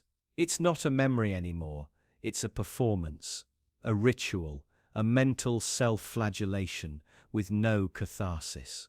You try to push it away, distract yourself, breathe through it, but the scene tightens its grip. You can't sleep. You can't rest, because some part of you believes you deserve this, that you're not allowed to forget, that forgetting would mean escape, and escape would mean you got away with it. So you stay, you suffer, you replay. Here's the disturbing part. It's not just guilt, it's identity. The mistake becomes a lens through which you judge yourself. You start to believe that moment wasn't just something you did, it's who you are. You become the mistake. And the more you replay it, the more permanent it feels, like the brain is carving it into the stone of your self-image. But why now? Why at night? Because night strips away distraction. There are no voices to drown out your thoughts, no to-do lists, no noise, just the silent vacuum of darkness. And in that silence, your inner critic becomes deafening. It whispers lies dressed as truths. It tells you this moment defines you, that you'll never move on, that if people knew, really knew, they'd walk away. This is how shame works. It doesn't just remind you of what you did, it isolates you from who you could be. It convinces you that your worst moment is your truest self. And the more you believe it, the more you replay it, reinforcing the cycle. Even worse, the brain loves patterns. It doesn't just replay one mistake, it builds a playlist. Every regret, every failure, every social misstep, lined up, queued for 3 a.m. playback, one after another. As if your brain is saying, since you're already awake, why not revisit every moment you've ever hated yourself? You lie there, paralyzed, staring at the ceiling like it holds answers. But the ceiling is blank, and your mind isn't looking for answers. It's looking for control, because replaying the past gives the illusion that maybe, somehow, you can fix it. But you can't. The past doesn't listen. It doesn't care. It's immune to regret. And still, you keep replaying. Why? Because there's a twisted comfort in pain, you know. You can't undo the moment, but you can hold on to it, cradle it, treat it like a punishment that, if endured long enough, might buy you forgiveness from yourself, from the universe. But that forgiveness never comes. Not from replay, not from self-abuse, only from release. But release is terrifying. Letting go means accepting you can't fix it, that you can't go back, that your mistake lives in the past, not the present. It means risking a future where you're no longer defined by that moment. And that kind of freedom, it's unfamiliar, it's vulnerable, so you cling to the loop. Not because it helps, but because it's what you know. Because pain, repeated often enough, starts to feel like identity. But what if you didn't replay it tonight? What if you let the scene fade without a final viewing? What if you told yourself not that it didn't happen, but that it happened, and it's over? That your value isn't frozen in a single frame of shame, but stretched across a lifetime of growth? That you are not the worst thing you've done. The thought is fragile. It feels like a lie, but maybe that's because truth, real truth, is sometimes softer than your suffering allows you to believe. And maybe, just maybe, the scariest part isn't the mistake itself, but the silence that follows if you finally let it go. What happens if the loop ends? But of course, just as you start to ask that, the night begins its next battle, and now you fight the night itself. You lie in bed, the lights are off, the world is quiet, but your mind is anything but. It starts slowly, like a whisper in the back of your skull, a flicker of thought, a flash of memory, something you should have said differently, something you didn't do. Then more arrive, faster, sharper, louder, until your mind is a hurricane of unfinished stories and unsolved fears, spinning faster the longer you try to silence it. This is not rest. This is a battle, and you're losing. Sleep isn't just a biological need, it's a surrender. But what if a part of you doesn't want to surrender? What if, on some level, you're terrified of what waits for you in the dark? Because the night has no distractions, no noise to drown the inner monologue, no work to bury your anxiety, no notifications to redirect your fear. In the night, there is only you, and that's when the real fight begins. You fight the night every time your head hits the pillow and your mind refuses to go quietly. You fight the night because stillness feels like vulnerability. The quiet exposes the thoughts you've spent the entire day outrunning. Thoughts about your failures, your regrets, your loneliness, your guilt. Things you've locked in the attic of your consciousness suddenly start rattling the doorknob at midnight. And here's the twisted truth. The night doesn't want to harm you, it wants you to listen. But listening is terrifying. Listening means facing the parts of yourself that hurt. The parts you suppress with busyness, distraction, and noise. So you fight, you toss, you scroll, you numb, anything but silence. But silence is the battlefield, and you're in the middle of it, unarmed. You lie to yourself in the daylight. You tell yourself you're fine, you're busy, you're productive. But at night, that facade dissolves. The truth is that your insomnia isn't always about caffeine or screen time. It's about avoidance. It's about fear of self-awareness. The night demands you meet your mind as it truly is. Exposed, demanding answers you don't want to give. And yet, every night you go back to the ring. You close your eyes, hoping the thoughts won't return. But they do.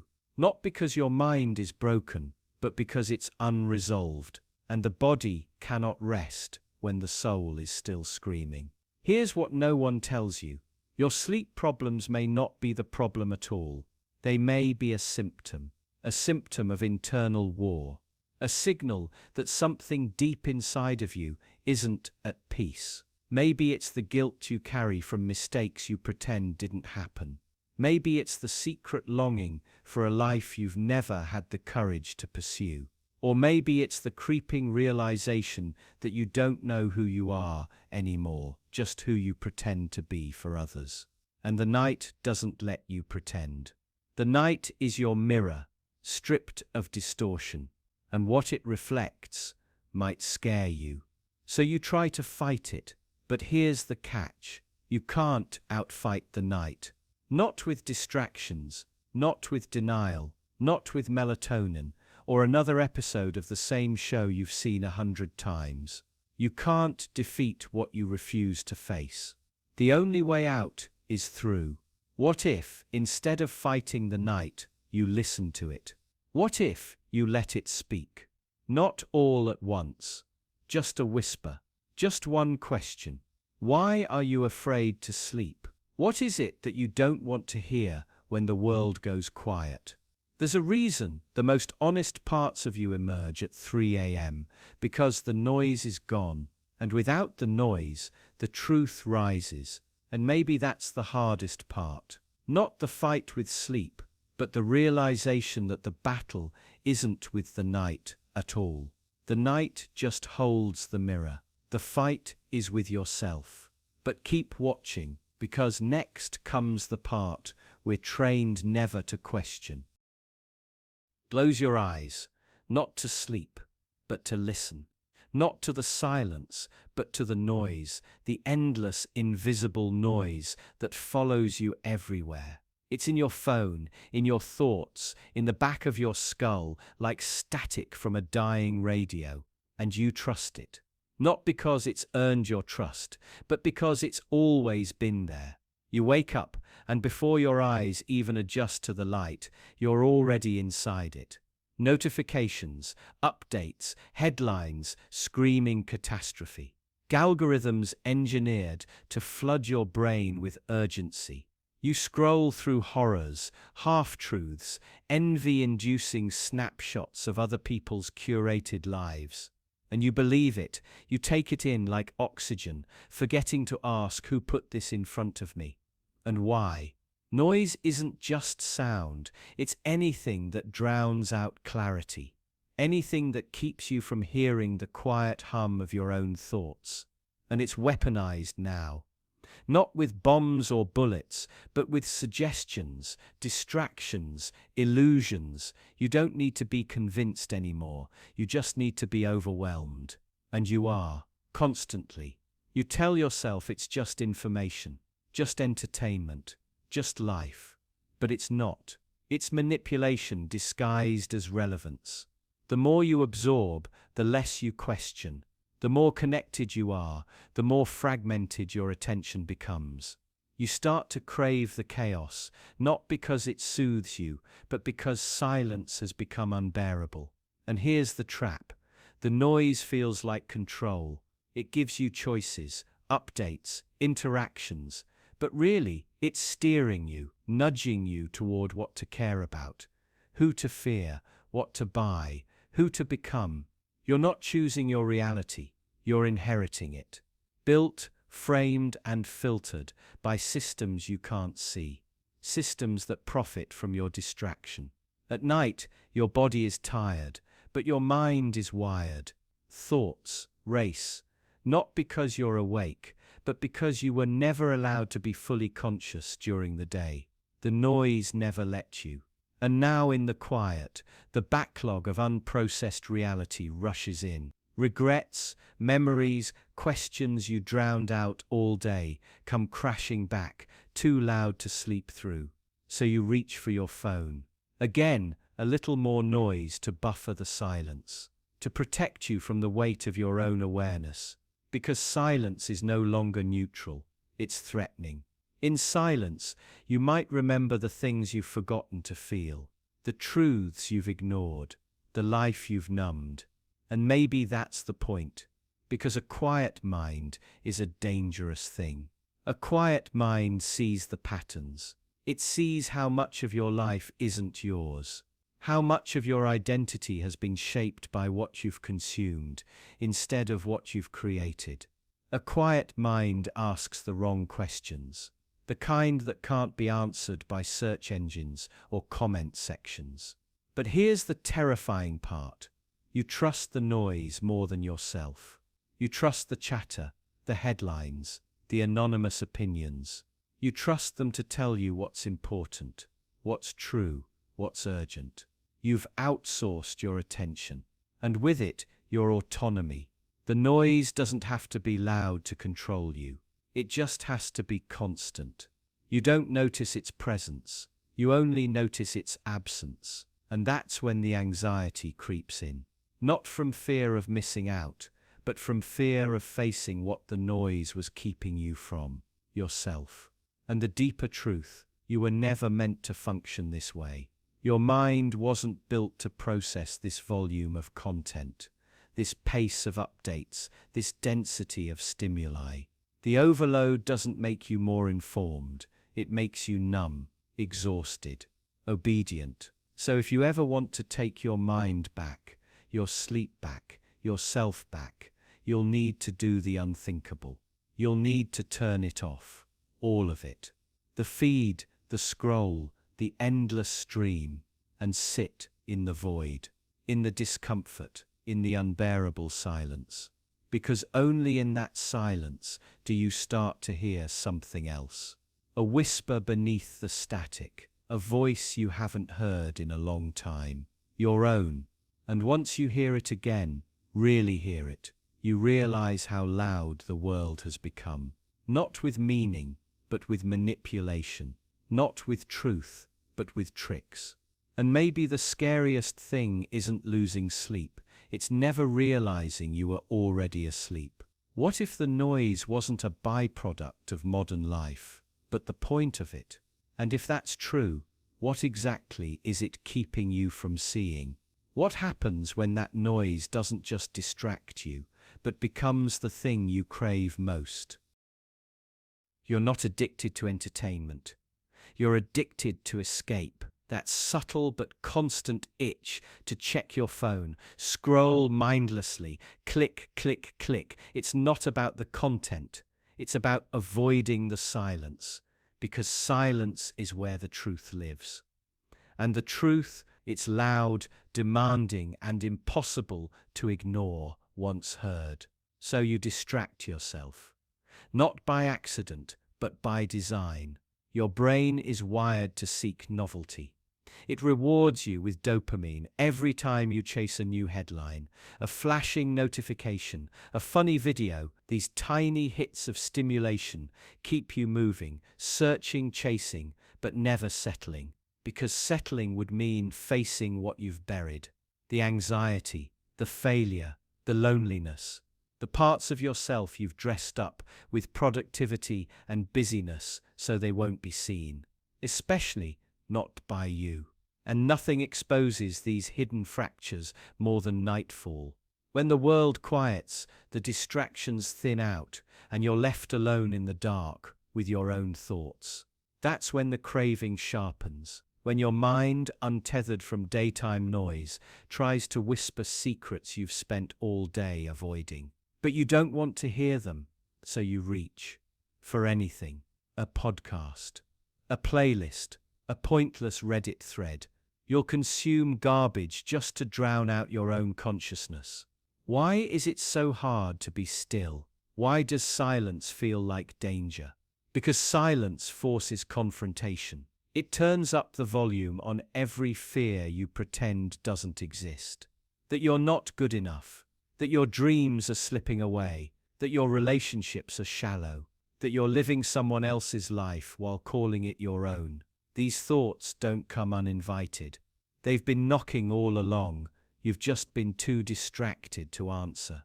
Distraction is no longer a side effect of life. It is life. Your days are carved into slots of content consumption, optimized for speed, variety, and emotional anesthesia. Every app you use is designed not just to hold your attention, but to fragment it. To condition you into believing that boredom is failure, that discomfort is pathology, that slowing down is falling behind. But what if that discomfort is actually the signal? What if boredom is the only doorway into truth that still works? What if the very feelings you run from are trying to show you where to go? You've probably told yourself you're just unwinding, or catching up, or keeping informed. But look closer.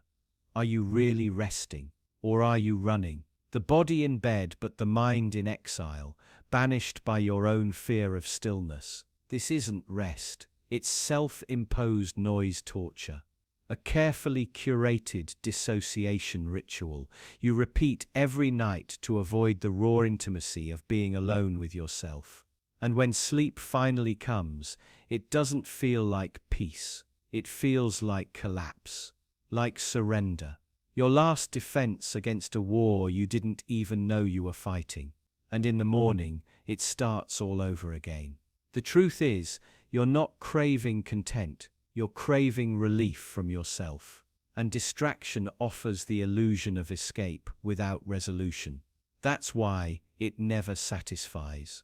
That's why you always need more. So ask yourself, what are you really trying to avoid? Because until you stop numbing your inner world with outer noise, you will never find peace.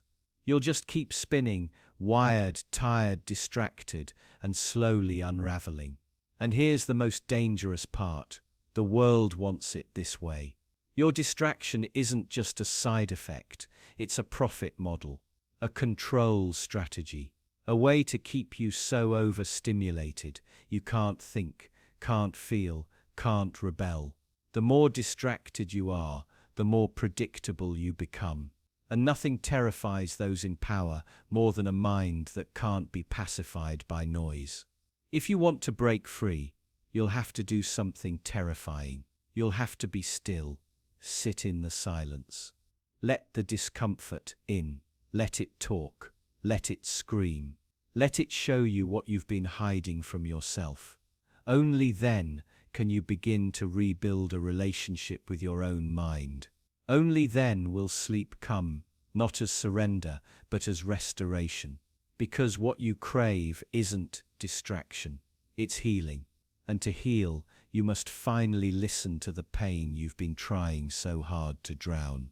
So before you scroll again, ask yourself, what if the next thing you click isn't a distraction, but a decision to stop proving?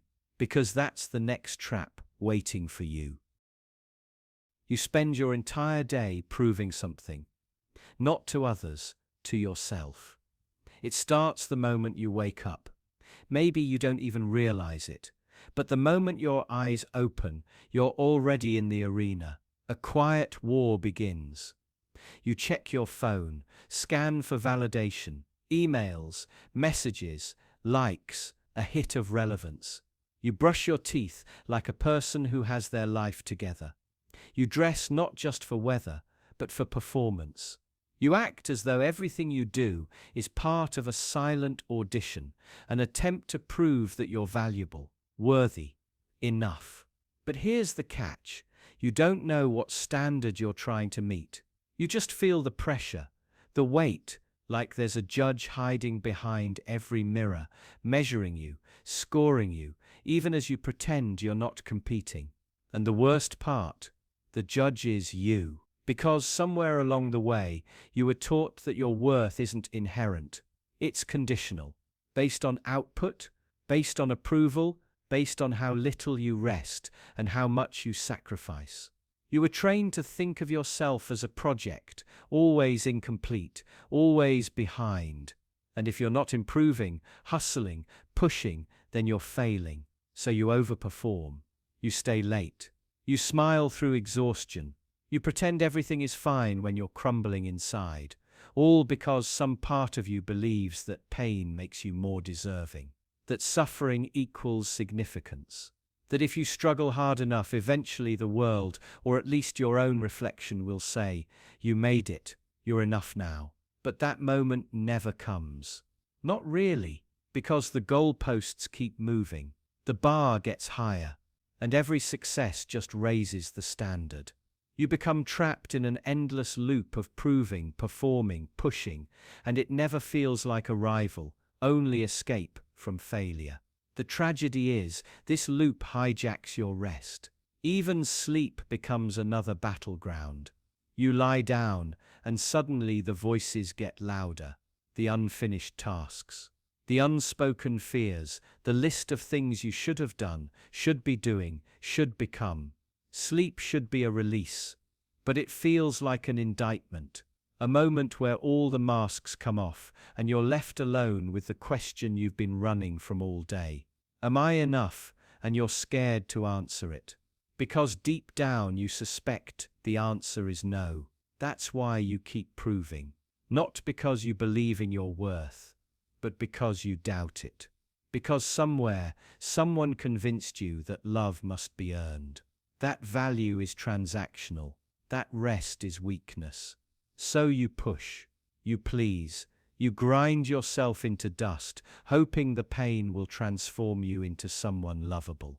But let's be honest, how long can you keep this up? How long until the mask fuses with your skin? Until the exhaustion breaks something that can't be fixed? Until the person you're pretending to be becomes the only version you remember? There's a cost to constantly proving your worth. It's not just your time or energy, it's your peace, your identity, your ability to sleep without shame. Because when your entire existence is a performance, rest feels like failure, stillness feels like exposure, and silence feels like judgment. You weren't born this way. You weren't born needing to earn your right to exist.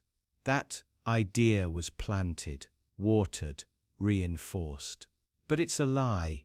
Your worth is not in your productivity, not in your perfection, not in how much you can endure before breaking. It's in your existence, that you breathe, that you feel, that you try. But if you've been stuck in the proving loop long enough, even that truth feels dangerous. Like if you stopped performing, everything would collapse. Like the love you've built is conditional, the identity you've constructed is fragile, and the approval you crave would vanish. That fear isn't irrational. It's what's kept you moving. But maybe the real courage isn't in continuing to prove yourself. Maybe it's in learning to stop. Maybe it's in resting without guilt, sleeping without performance, existing without explanation. And tomorrow, when that silence creeps in again, you'll have to decide. Will you prove your worth all over again? Or will you finally ask why silence scares you so much? Because the next truth may be even harder to hear. What if the silence isn't empty at all? What if it's trying to tell you something you've been avoiding your entire life? You lie there, eyes open, body still, room quiet, but something inside you won't rest. Not really. It isn't the noise that keeps you up.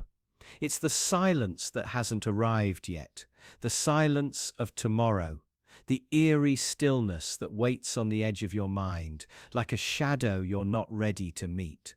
Because deep down, you're not afraid of nightmares. You're afraid of the absence of dreams, of that blank void where meaning dissolves.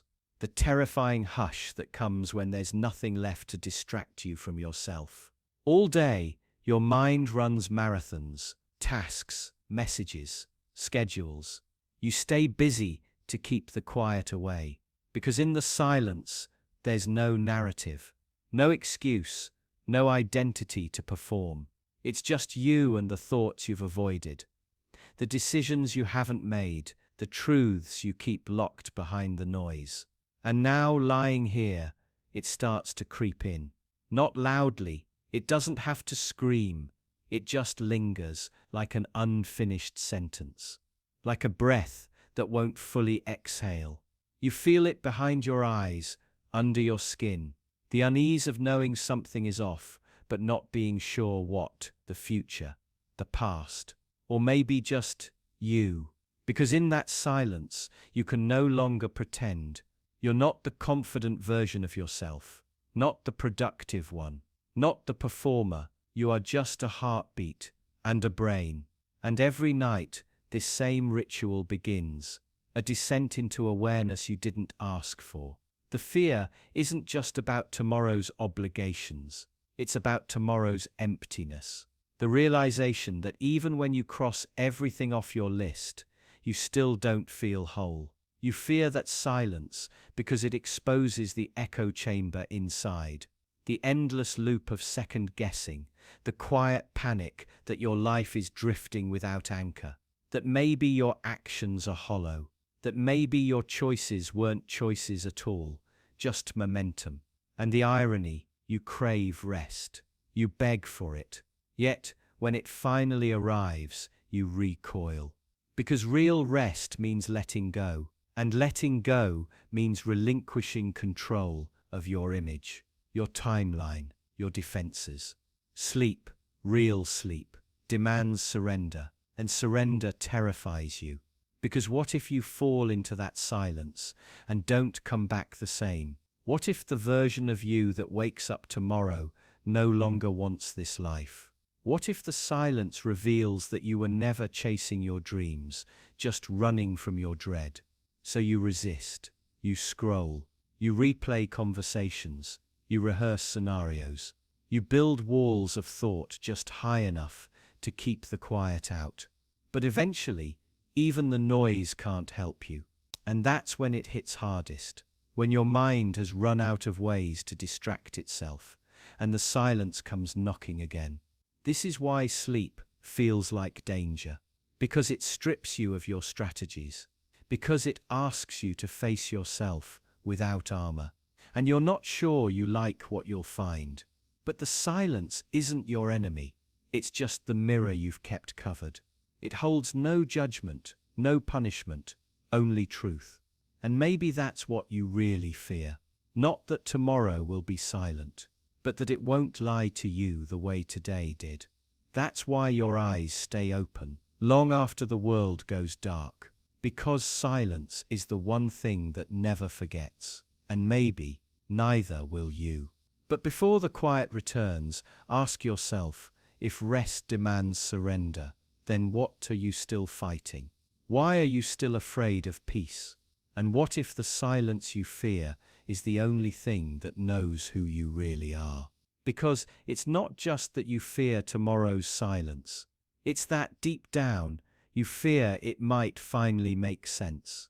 But maybe that's exactly what the next part will show you, why you resist the rest. You're lying in bed, the lights are off. Your body is tired, heavy, ready to collapse into sleep. And yet, your mind won't stop. It chatters, spins, races through unfinished thoughts and half-formed worries, like a hamster trapped in a wheel greased with adrenaline. You're exhausted, but you're alert. You want rest, but something in you refuses to surrender. That something is you, not the conscious you who schedules your days or answers emails, a deeper you. A primitive, stubborn version of yourself that doesn't trust the silence. When the noise fades and the distractions disappear, it emerges, and it resists. You resist the rest, because rest isn't just physical, it's psychological, emotional. Rest means letting go, but letting go requires trust, and trust is dangerous.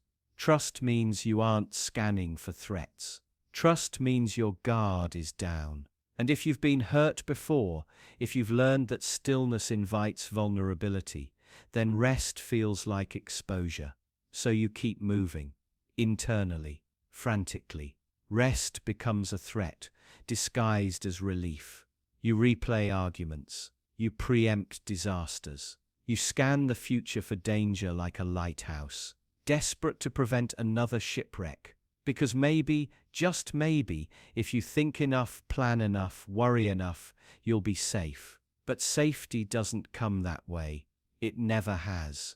Your resistance to rest isn't laziness or poor discipline. It's trauma wearing the mask of productivity. It's vigilance, pretending to be intelligence. You've been conditioned to associate stillness with risk. Somewhere along the line, rest became synonymous with weakness, with failure, with death. And so you fight it every night. But here's the real twist. This resistance doesn't protect you. It erodes you. Slowly, invisibly. It steals your ability to recover.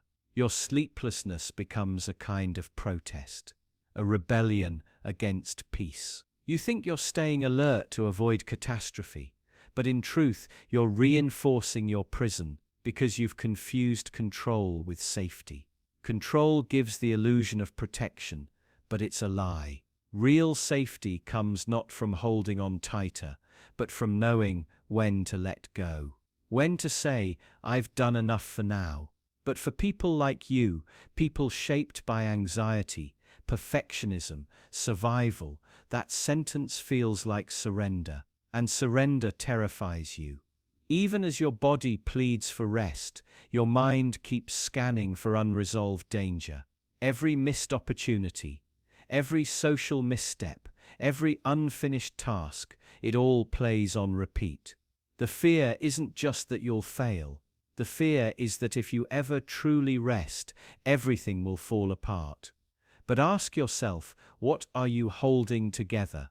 What fragile empire of thoughts are you desperately guarding at 2 a.m?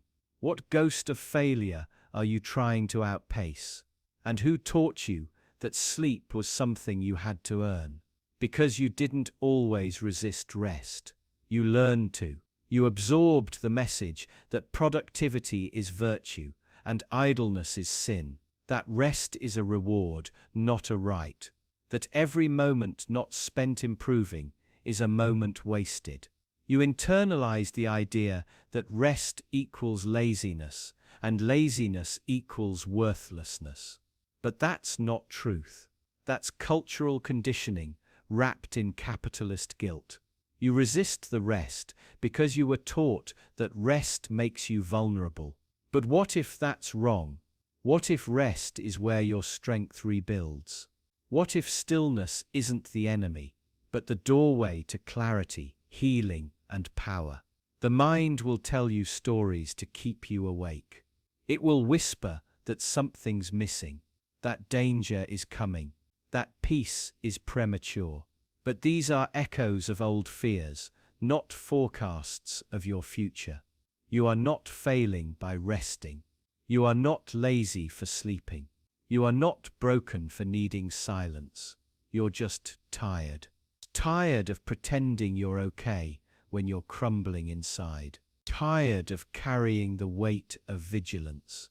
Tired of resisting what your soul has been begging for. You resist the rest because rest feels unsafe. But what if the only way to find safety again is to finally fully let go? And if that thought terrifies you, just wait until you meet the part of yourself hiding in the dark. What if the real fear isn't rest, but what's lurking in the silence once you finally close your eyes? You're walking home at night, and you feel it, that prickling tension just behind your shoulder blades, like something is following you. You tell yourself it's nothing, that you're being paranoid, but your pace quickens anyway. Your eyes dart to every dark window, every shifting shadow on the pavement, and then it hits you what you're afraid of isn't outside you, it's inside. The real terror, the one you can't run from, is your own shadow. Not the one cast by streetlights or moonbeams, the shadow within you. The part of you you deny, suppress, pretend doesn't exist. The cruelty you're capable of. The selfishness, the envy, the hate. You bury these things deep, thinking if you don't acknowledge them they'll disappear. But they don't. They grow roots. They curl around your spine. They whisper in your moments of silence, creeping up when your guard is down. You fear your shadow because you don't understand it. And what you don't understand owns you. Carl Jung called it the shadow self. Everything we reject in ourselves. And the more we repress it, the more it leaks out in unintended ways, in sudden anger you can't explain. In thoughts you quickly dismiss. In dreams where you become the villain. You tell yourself, that's not me. But who else could it be? We're taught from childhood to be good, to smile, be polite, be agreeable. And when darker instincts arise, rage, lust, power hunger, we feel shame. We push them away, afraid of what they say about us. But here's the trap. What you repress doesn't vanish. It waits, and the longer you avoid it, the stronger it gets. It becomes a phantom, a ghost version of you, always watching, always waiting for a moment of weakness to take the wheel. Think of the friend who erupts in fury over something small. Or the parent who says, "I never wanted to become like mine," right after mimicking them. Or the quiet person who suddenly acts out in ways even they don't understand. These are shadow eruptions, your buried self breaking through. And it always feels like possession, like you're no longer in control. Because in a way, you're not. You never integrated that part of you. You feared it. You avoided it. And now it controls you from the basement of your psyche. But what if the solution isn't denial, but confrontation? Not fighting the shadow, but inviting it in. Listening to what it has to say. Because the shadow isn't just darkness. It's everything you've disowned. Your boundaries, your desires, your untapped strength, even your creativity. Many of the qualities we admire in others, confidence, power, magnetism, come from people who've met their shadows and made peace. Meeting your shadow is terrifying because it strips away your moral mask. It forces you to admit you're not always nice, not always right, that you're capable of harm. But it's in that admission that freedom begins. The freedom to stop pretending to become whole. Because as long as you fear your shadow, you're fractured. You live in pieces, always running from part of yourself. And this fear doesn't stay inside. It spills into your relationships. You project your disowned traits onto others. You hate the arrogance in someone else because it mirrors the arrogance you won't admit you carry. You accuse others of manipulation while subtly pulling strings yourself. Every enemy you create out there is often a reflection of something unresolved in here. You don't see people as they are, you see them through the filter of what you refuse to face. Even worse, this fear infects your sleep. Dreams become battlegrounds. Nightmares aren't just monsters, they're symbols, manifestations of your inner war. You wake up in sweat, not because of what chased you, but because of what you became in the dream. And yet, every time you avoid the message, the dream returns louder, darker, more urgent, because your shadow is trying to talk to you. And it won't stop until you listen. This isn't about embracing evil or glorifying darkness. It's about owning your humanity, understanding that light without shadow is incomplete. That wholeness comes not from purity, but from integration, from the courage to face yourself fully without flinching. Only then can you sleep without fear, not because the darkness is gone, but because it no longer controls you. You fear your shadow because you haven't learned to dance with it.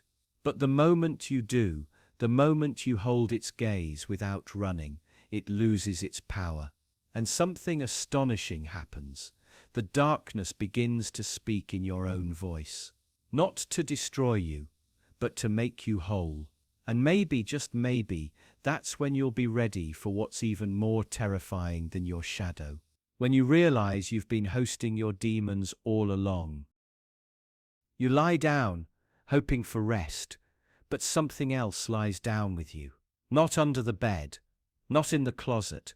Inside. These things don't creak the floorboards. They creak your memories. They whisper in your own voice. You host your demons, and they're far too comfortable to ever leave on their own. You tell yourself it's just insomnia, too much caffeine, stress from work, blue light, anything but the truth. Because the truth is uglier than that. You're not just sleepless, you're haunted. Your bed isn't just a place for rest, it's a shrine to every unspoken thought you've refused to confront. Every silence, every secret, every version of yourself you've buried. The mind doesn't go quiet when the lights turn off. It gets louder. It sharpens. You've spent all day distracted, working, scrolling, planning, performing. But night takes those distractions away, one by one, until you're left naked in the dark with only yourself. And you realize maybe that's the scariest part. You're not afraid of monsters under the bed. You're afraid of who you become when no one's watching. The thoughts come in patterns. Sometimes it's shame, small embarrassments that felt forgotten until they flare up at 2 in the morning, like open wounds. Sometimes it's fear, uncertainty about the future, about money, about death. But sometimes it's something harder to name, a deep sense that something's wrong, not with the world, with you. You try to rationalize it. You're tired. You'll feel better in the morning. But you don't. Not really, because the real issue isn't the lack of sleep. It's that your nights are the only honest hours you have. When you stop pretending, when the masks fall off, and what's left behind, the thing that stares at the ceiling, twisting in your chest, is what you really are. People talk about demons like they're entities, possessions, exorcisms. But what if demons are just thoughts you've refused to feel? Regrets you never digested? What if every time you ignored a hard truth, it didn't disappear, it just moved in, built a home inside your habits, started feeding off your silence? You don't control these demons because you never owned them. You suppressed them, denied them, lied to yourself so convincingly that even you forgot what the original truth was. But your body didn't forget. Your nervous system didn't forget. And when you lie awake feeling dread with no name, it's because something in you remembers. And the worst part, you've normalized it. You joke about being a night owl. You say you do your best thinking at night. You accept insomnia as part of your identity. But you don't realize you've built your life around accommodating your demons instead of confronting them. You don't need melatonin. You need a reckoning. You tell yourself you're fine. You've got things under control, but every night you stare at your ceiling in silence is a confession. Your mind is screaming what your mouth won't say. You're not fine. You're not okay. And somewhere deep down you know it. But the mind is clever. It knows how to dodge confrontation. It offers distractions, replays conversations, loops fantasies, constructs elaborate what-ifs to keep you from looking at what is. Your mind doesn't want peace. It wants patterns. And your demons are the most familiar pattern it knows. So you keep hosting them, every night, quietly, politely. You set the table, lay down, and wait for the performance to begin. And each time you do, you reinforce the cycle. You teach your body that safety means avoidance. That rest is earned only after you've endured hours of mental torment. That healing is something that happens to other people, never to you. But what if you broke the cycle? What if you stopped making your demons feel at home? What if, instead of denying them, you faced them, named them, dismantled them, piece by piece, until all that remained was silence? Not the silence of repression, but the silence of resolution. Because that's the truth you're afraid to admit. Your demons aren't invincible. They're not even that strong. They just rely on you to keep feeding them, to keep pretending you're powerless. But you're not. You're just afraid of what happens if you stop running. Sleep isn't supposed to be a battlefield. Night isn't meant to be a punishment. But until you face what you've been avoiding, your mind will continue to use the dark as a mirror, and you'll keep seeing reflections you can't stand to recognize. Eventually, your body will collapse. You'll sleep, but not because you've healed, because you're exhausted. And exhaustion isn't peace. It's surrender. But what if the thing you're truly yearning for isn't sleep at all? What if it's escape from the life that summoned your demons in the first place? You don't dream of peace. You dream of the exit sign. It's late. You're lying in bed, wrapped in sheets that should feel safe. But instead, your body's still, and your mind isn't. It paces, claws, climbs the walls of your skull like something trapped. You're not chasing sleep. You're running from wakefulness, and still, it finds you. The clock ticks louder in this quiet. Your heartbeat pulses in your ears. You stare at the ceiling and think, I need rest. But your brain doesn't care what you need. It only cares about what it fears and what it wants to escape. Because deep down, you're not just tired. You're tired of being you. No one says that out loud. It sounds wrong, dangerous, but it's real. You're tired of the decisions, the mistakes, the expectations. Tired of playing a role you never chose. You don't want 8 hours of unconsciousness. You want an eraser, a pause button, a door out of the burning building that is your waking life. And so your brain starts building fantasies. Fantasies of flight, of disappearance, of reset buttons. Maybe a cabin in the woods where no one knows your name. Maybe a new city, a new face, a new you. Or maybe just silence. A quiet place in your mind where nothing hurts. But you can't reach it, because the harder you chase escape, the more awake you become. You start replaying conversations from 3 years ago, imagining arguments that never happened, thinking about things you can't fix, people you can't save, futures you'll never reach. And each thought loops back, forming a maze with no exit. This isn't insomnia. This is entrapment. Because the truth is, you don't want to sleep. You want to leave. But there's nowhere to go.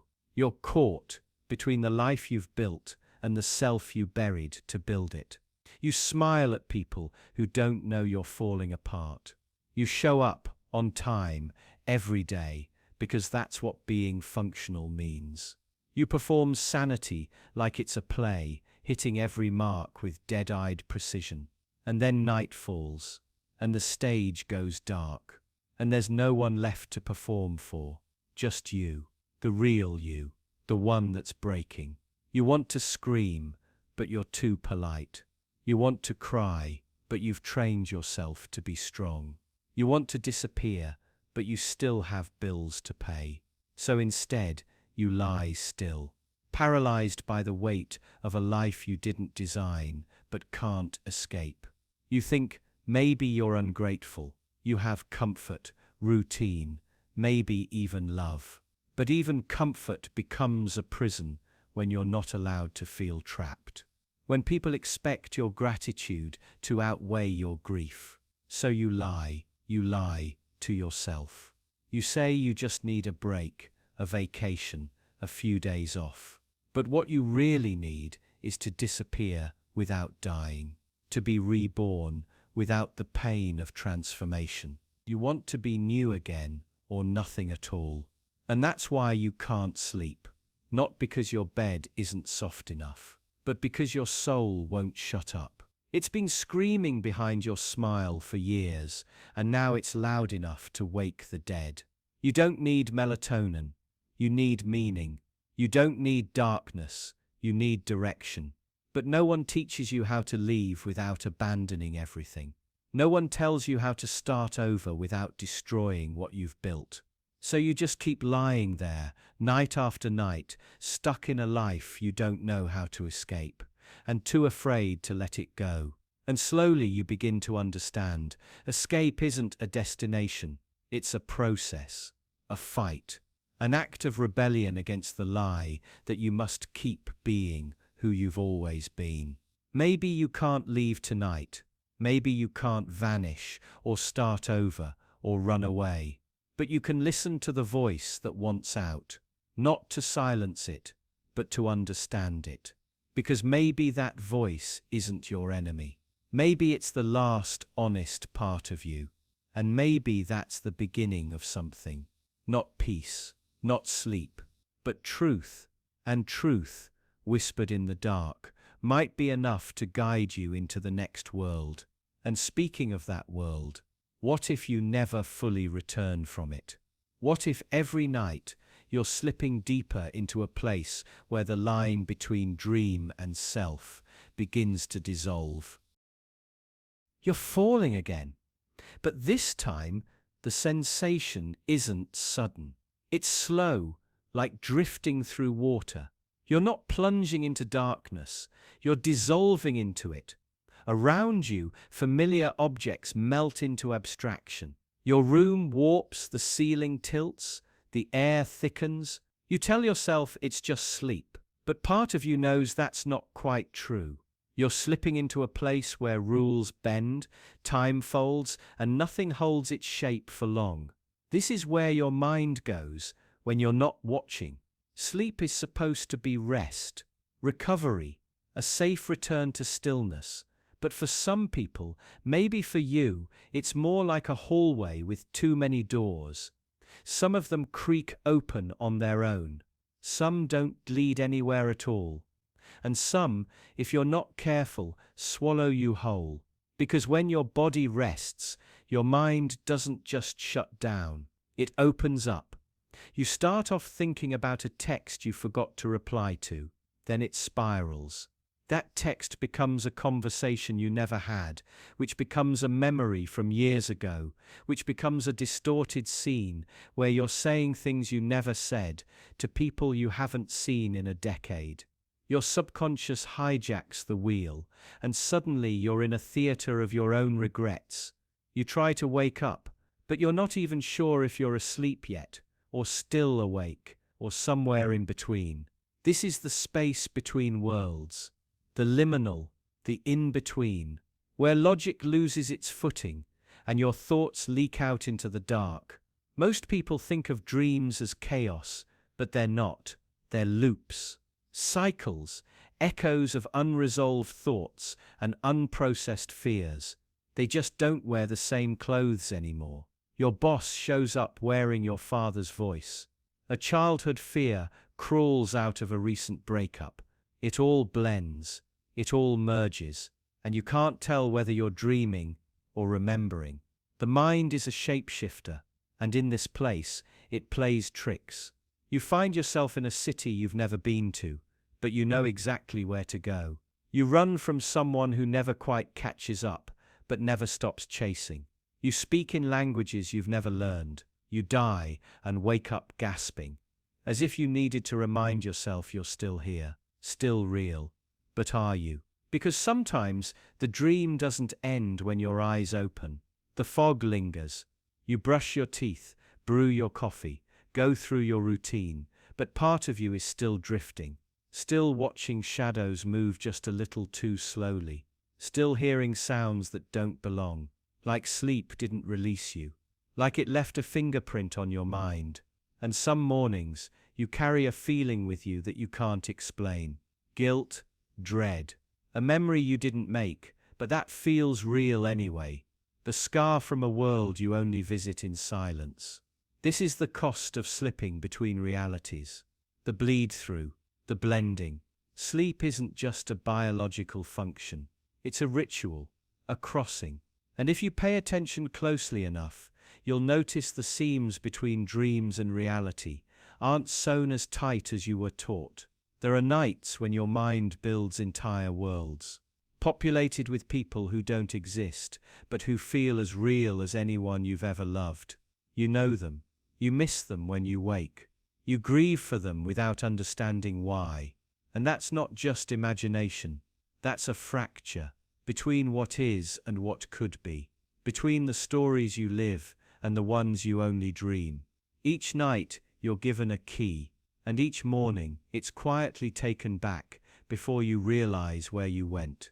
But the echoes remain, in your unease, in your hesitation, in that moment before sleep, where you wonder, what if this time I don't come back? Because sleep doesn't just restore you, it reveals you. All the thoughts you hide, the fears you won't name, the longings you suppress. They crawl out when the lights go down. And maybe that's why sleep is so unsettling. Not because it takes you away, but because it shows you what you really are. So tonight, when you close your eyes, listen closely. Not to the silence, but to the distortion behind it. The hum of thought unraveling. The subtle shift as you drift between worlds. One foot in memory, one in madness. And remember, the most dangerous dreams aren't the ones that wake you up screaming. They're the ones you carry with you into the daylight, without realizing it. Because the true nightmare begins when you start to forget which world you belong to.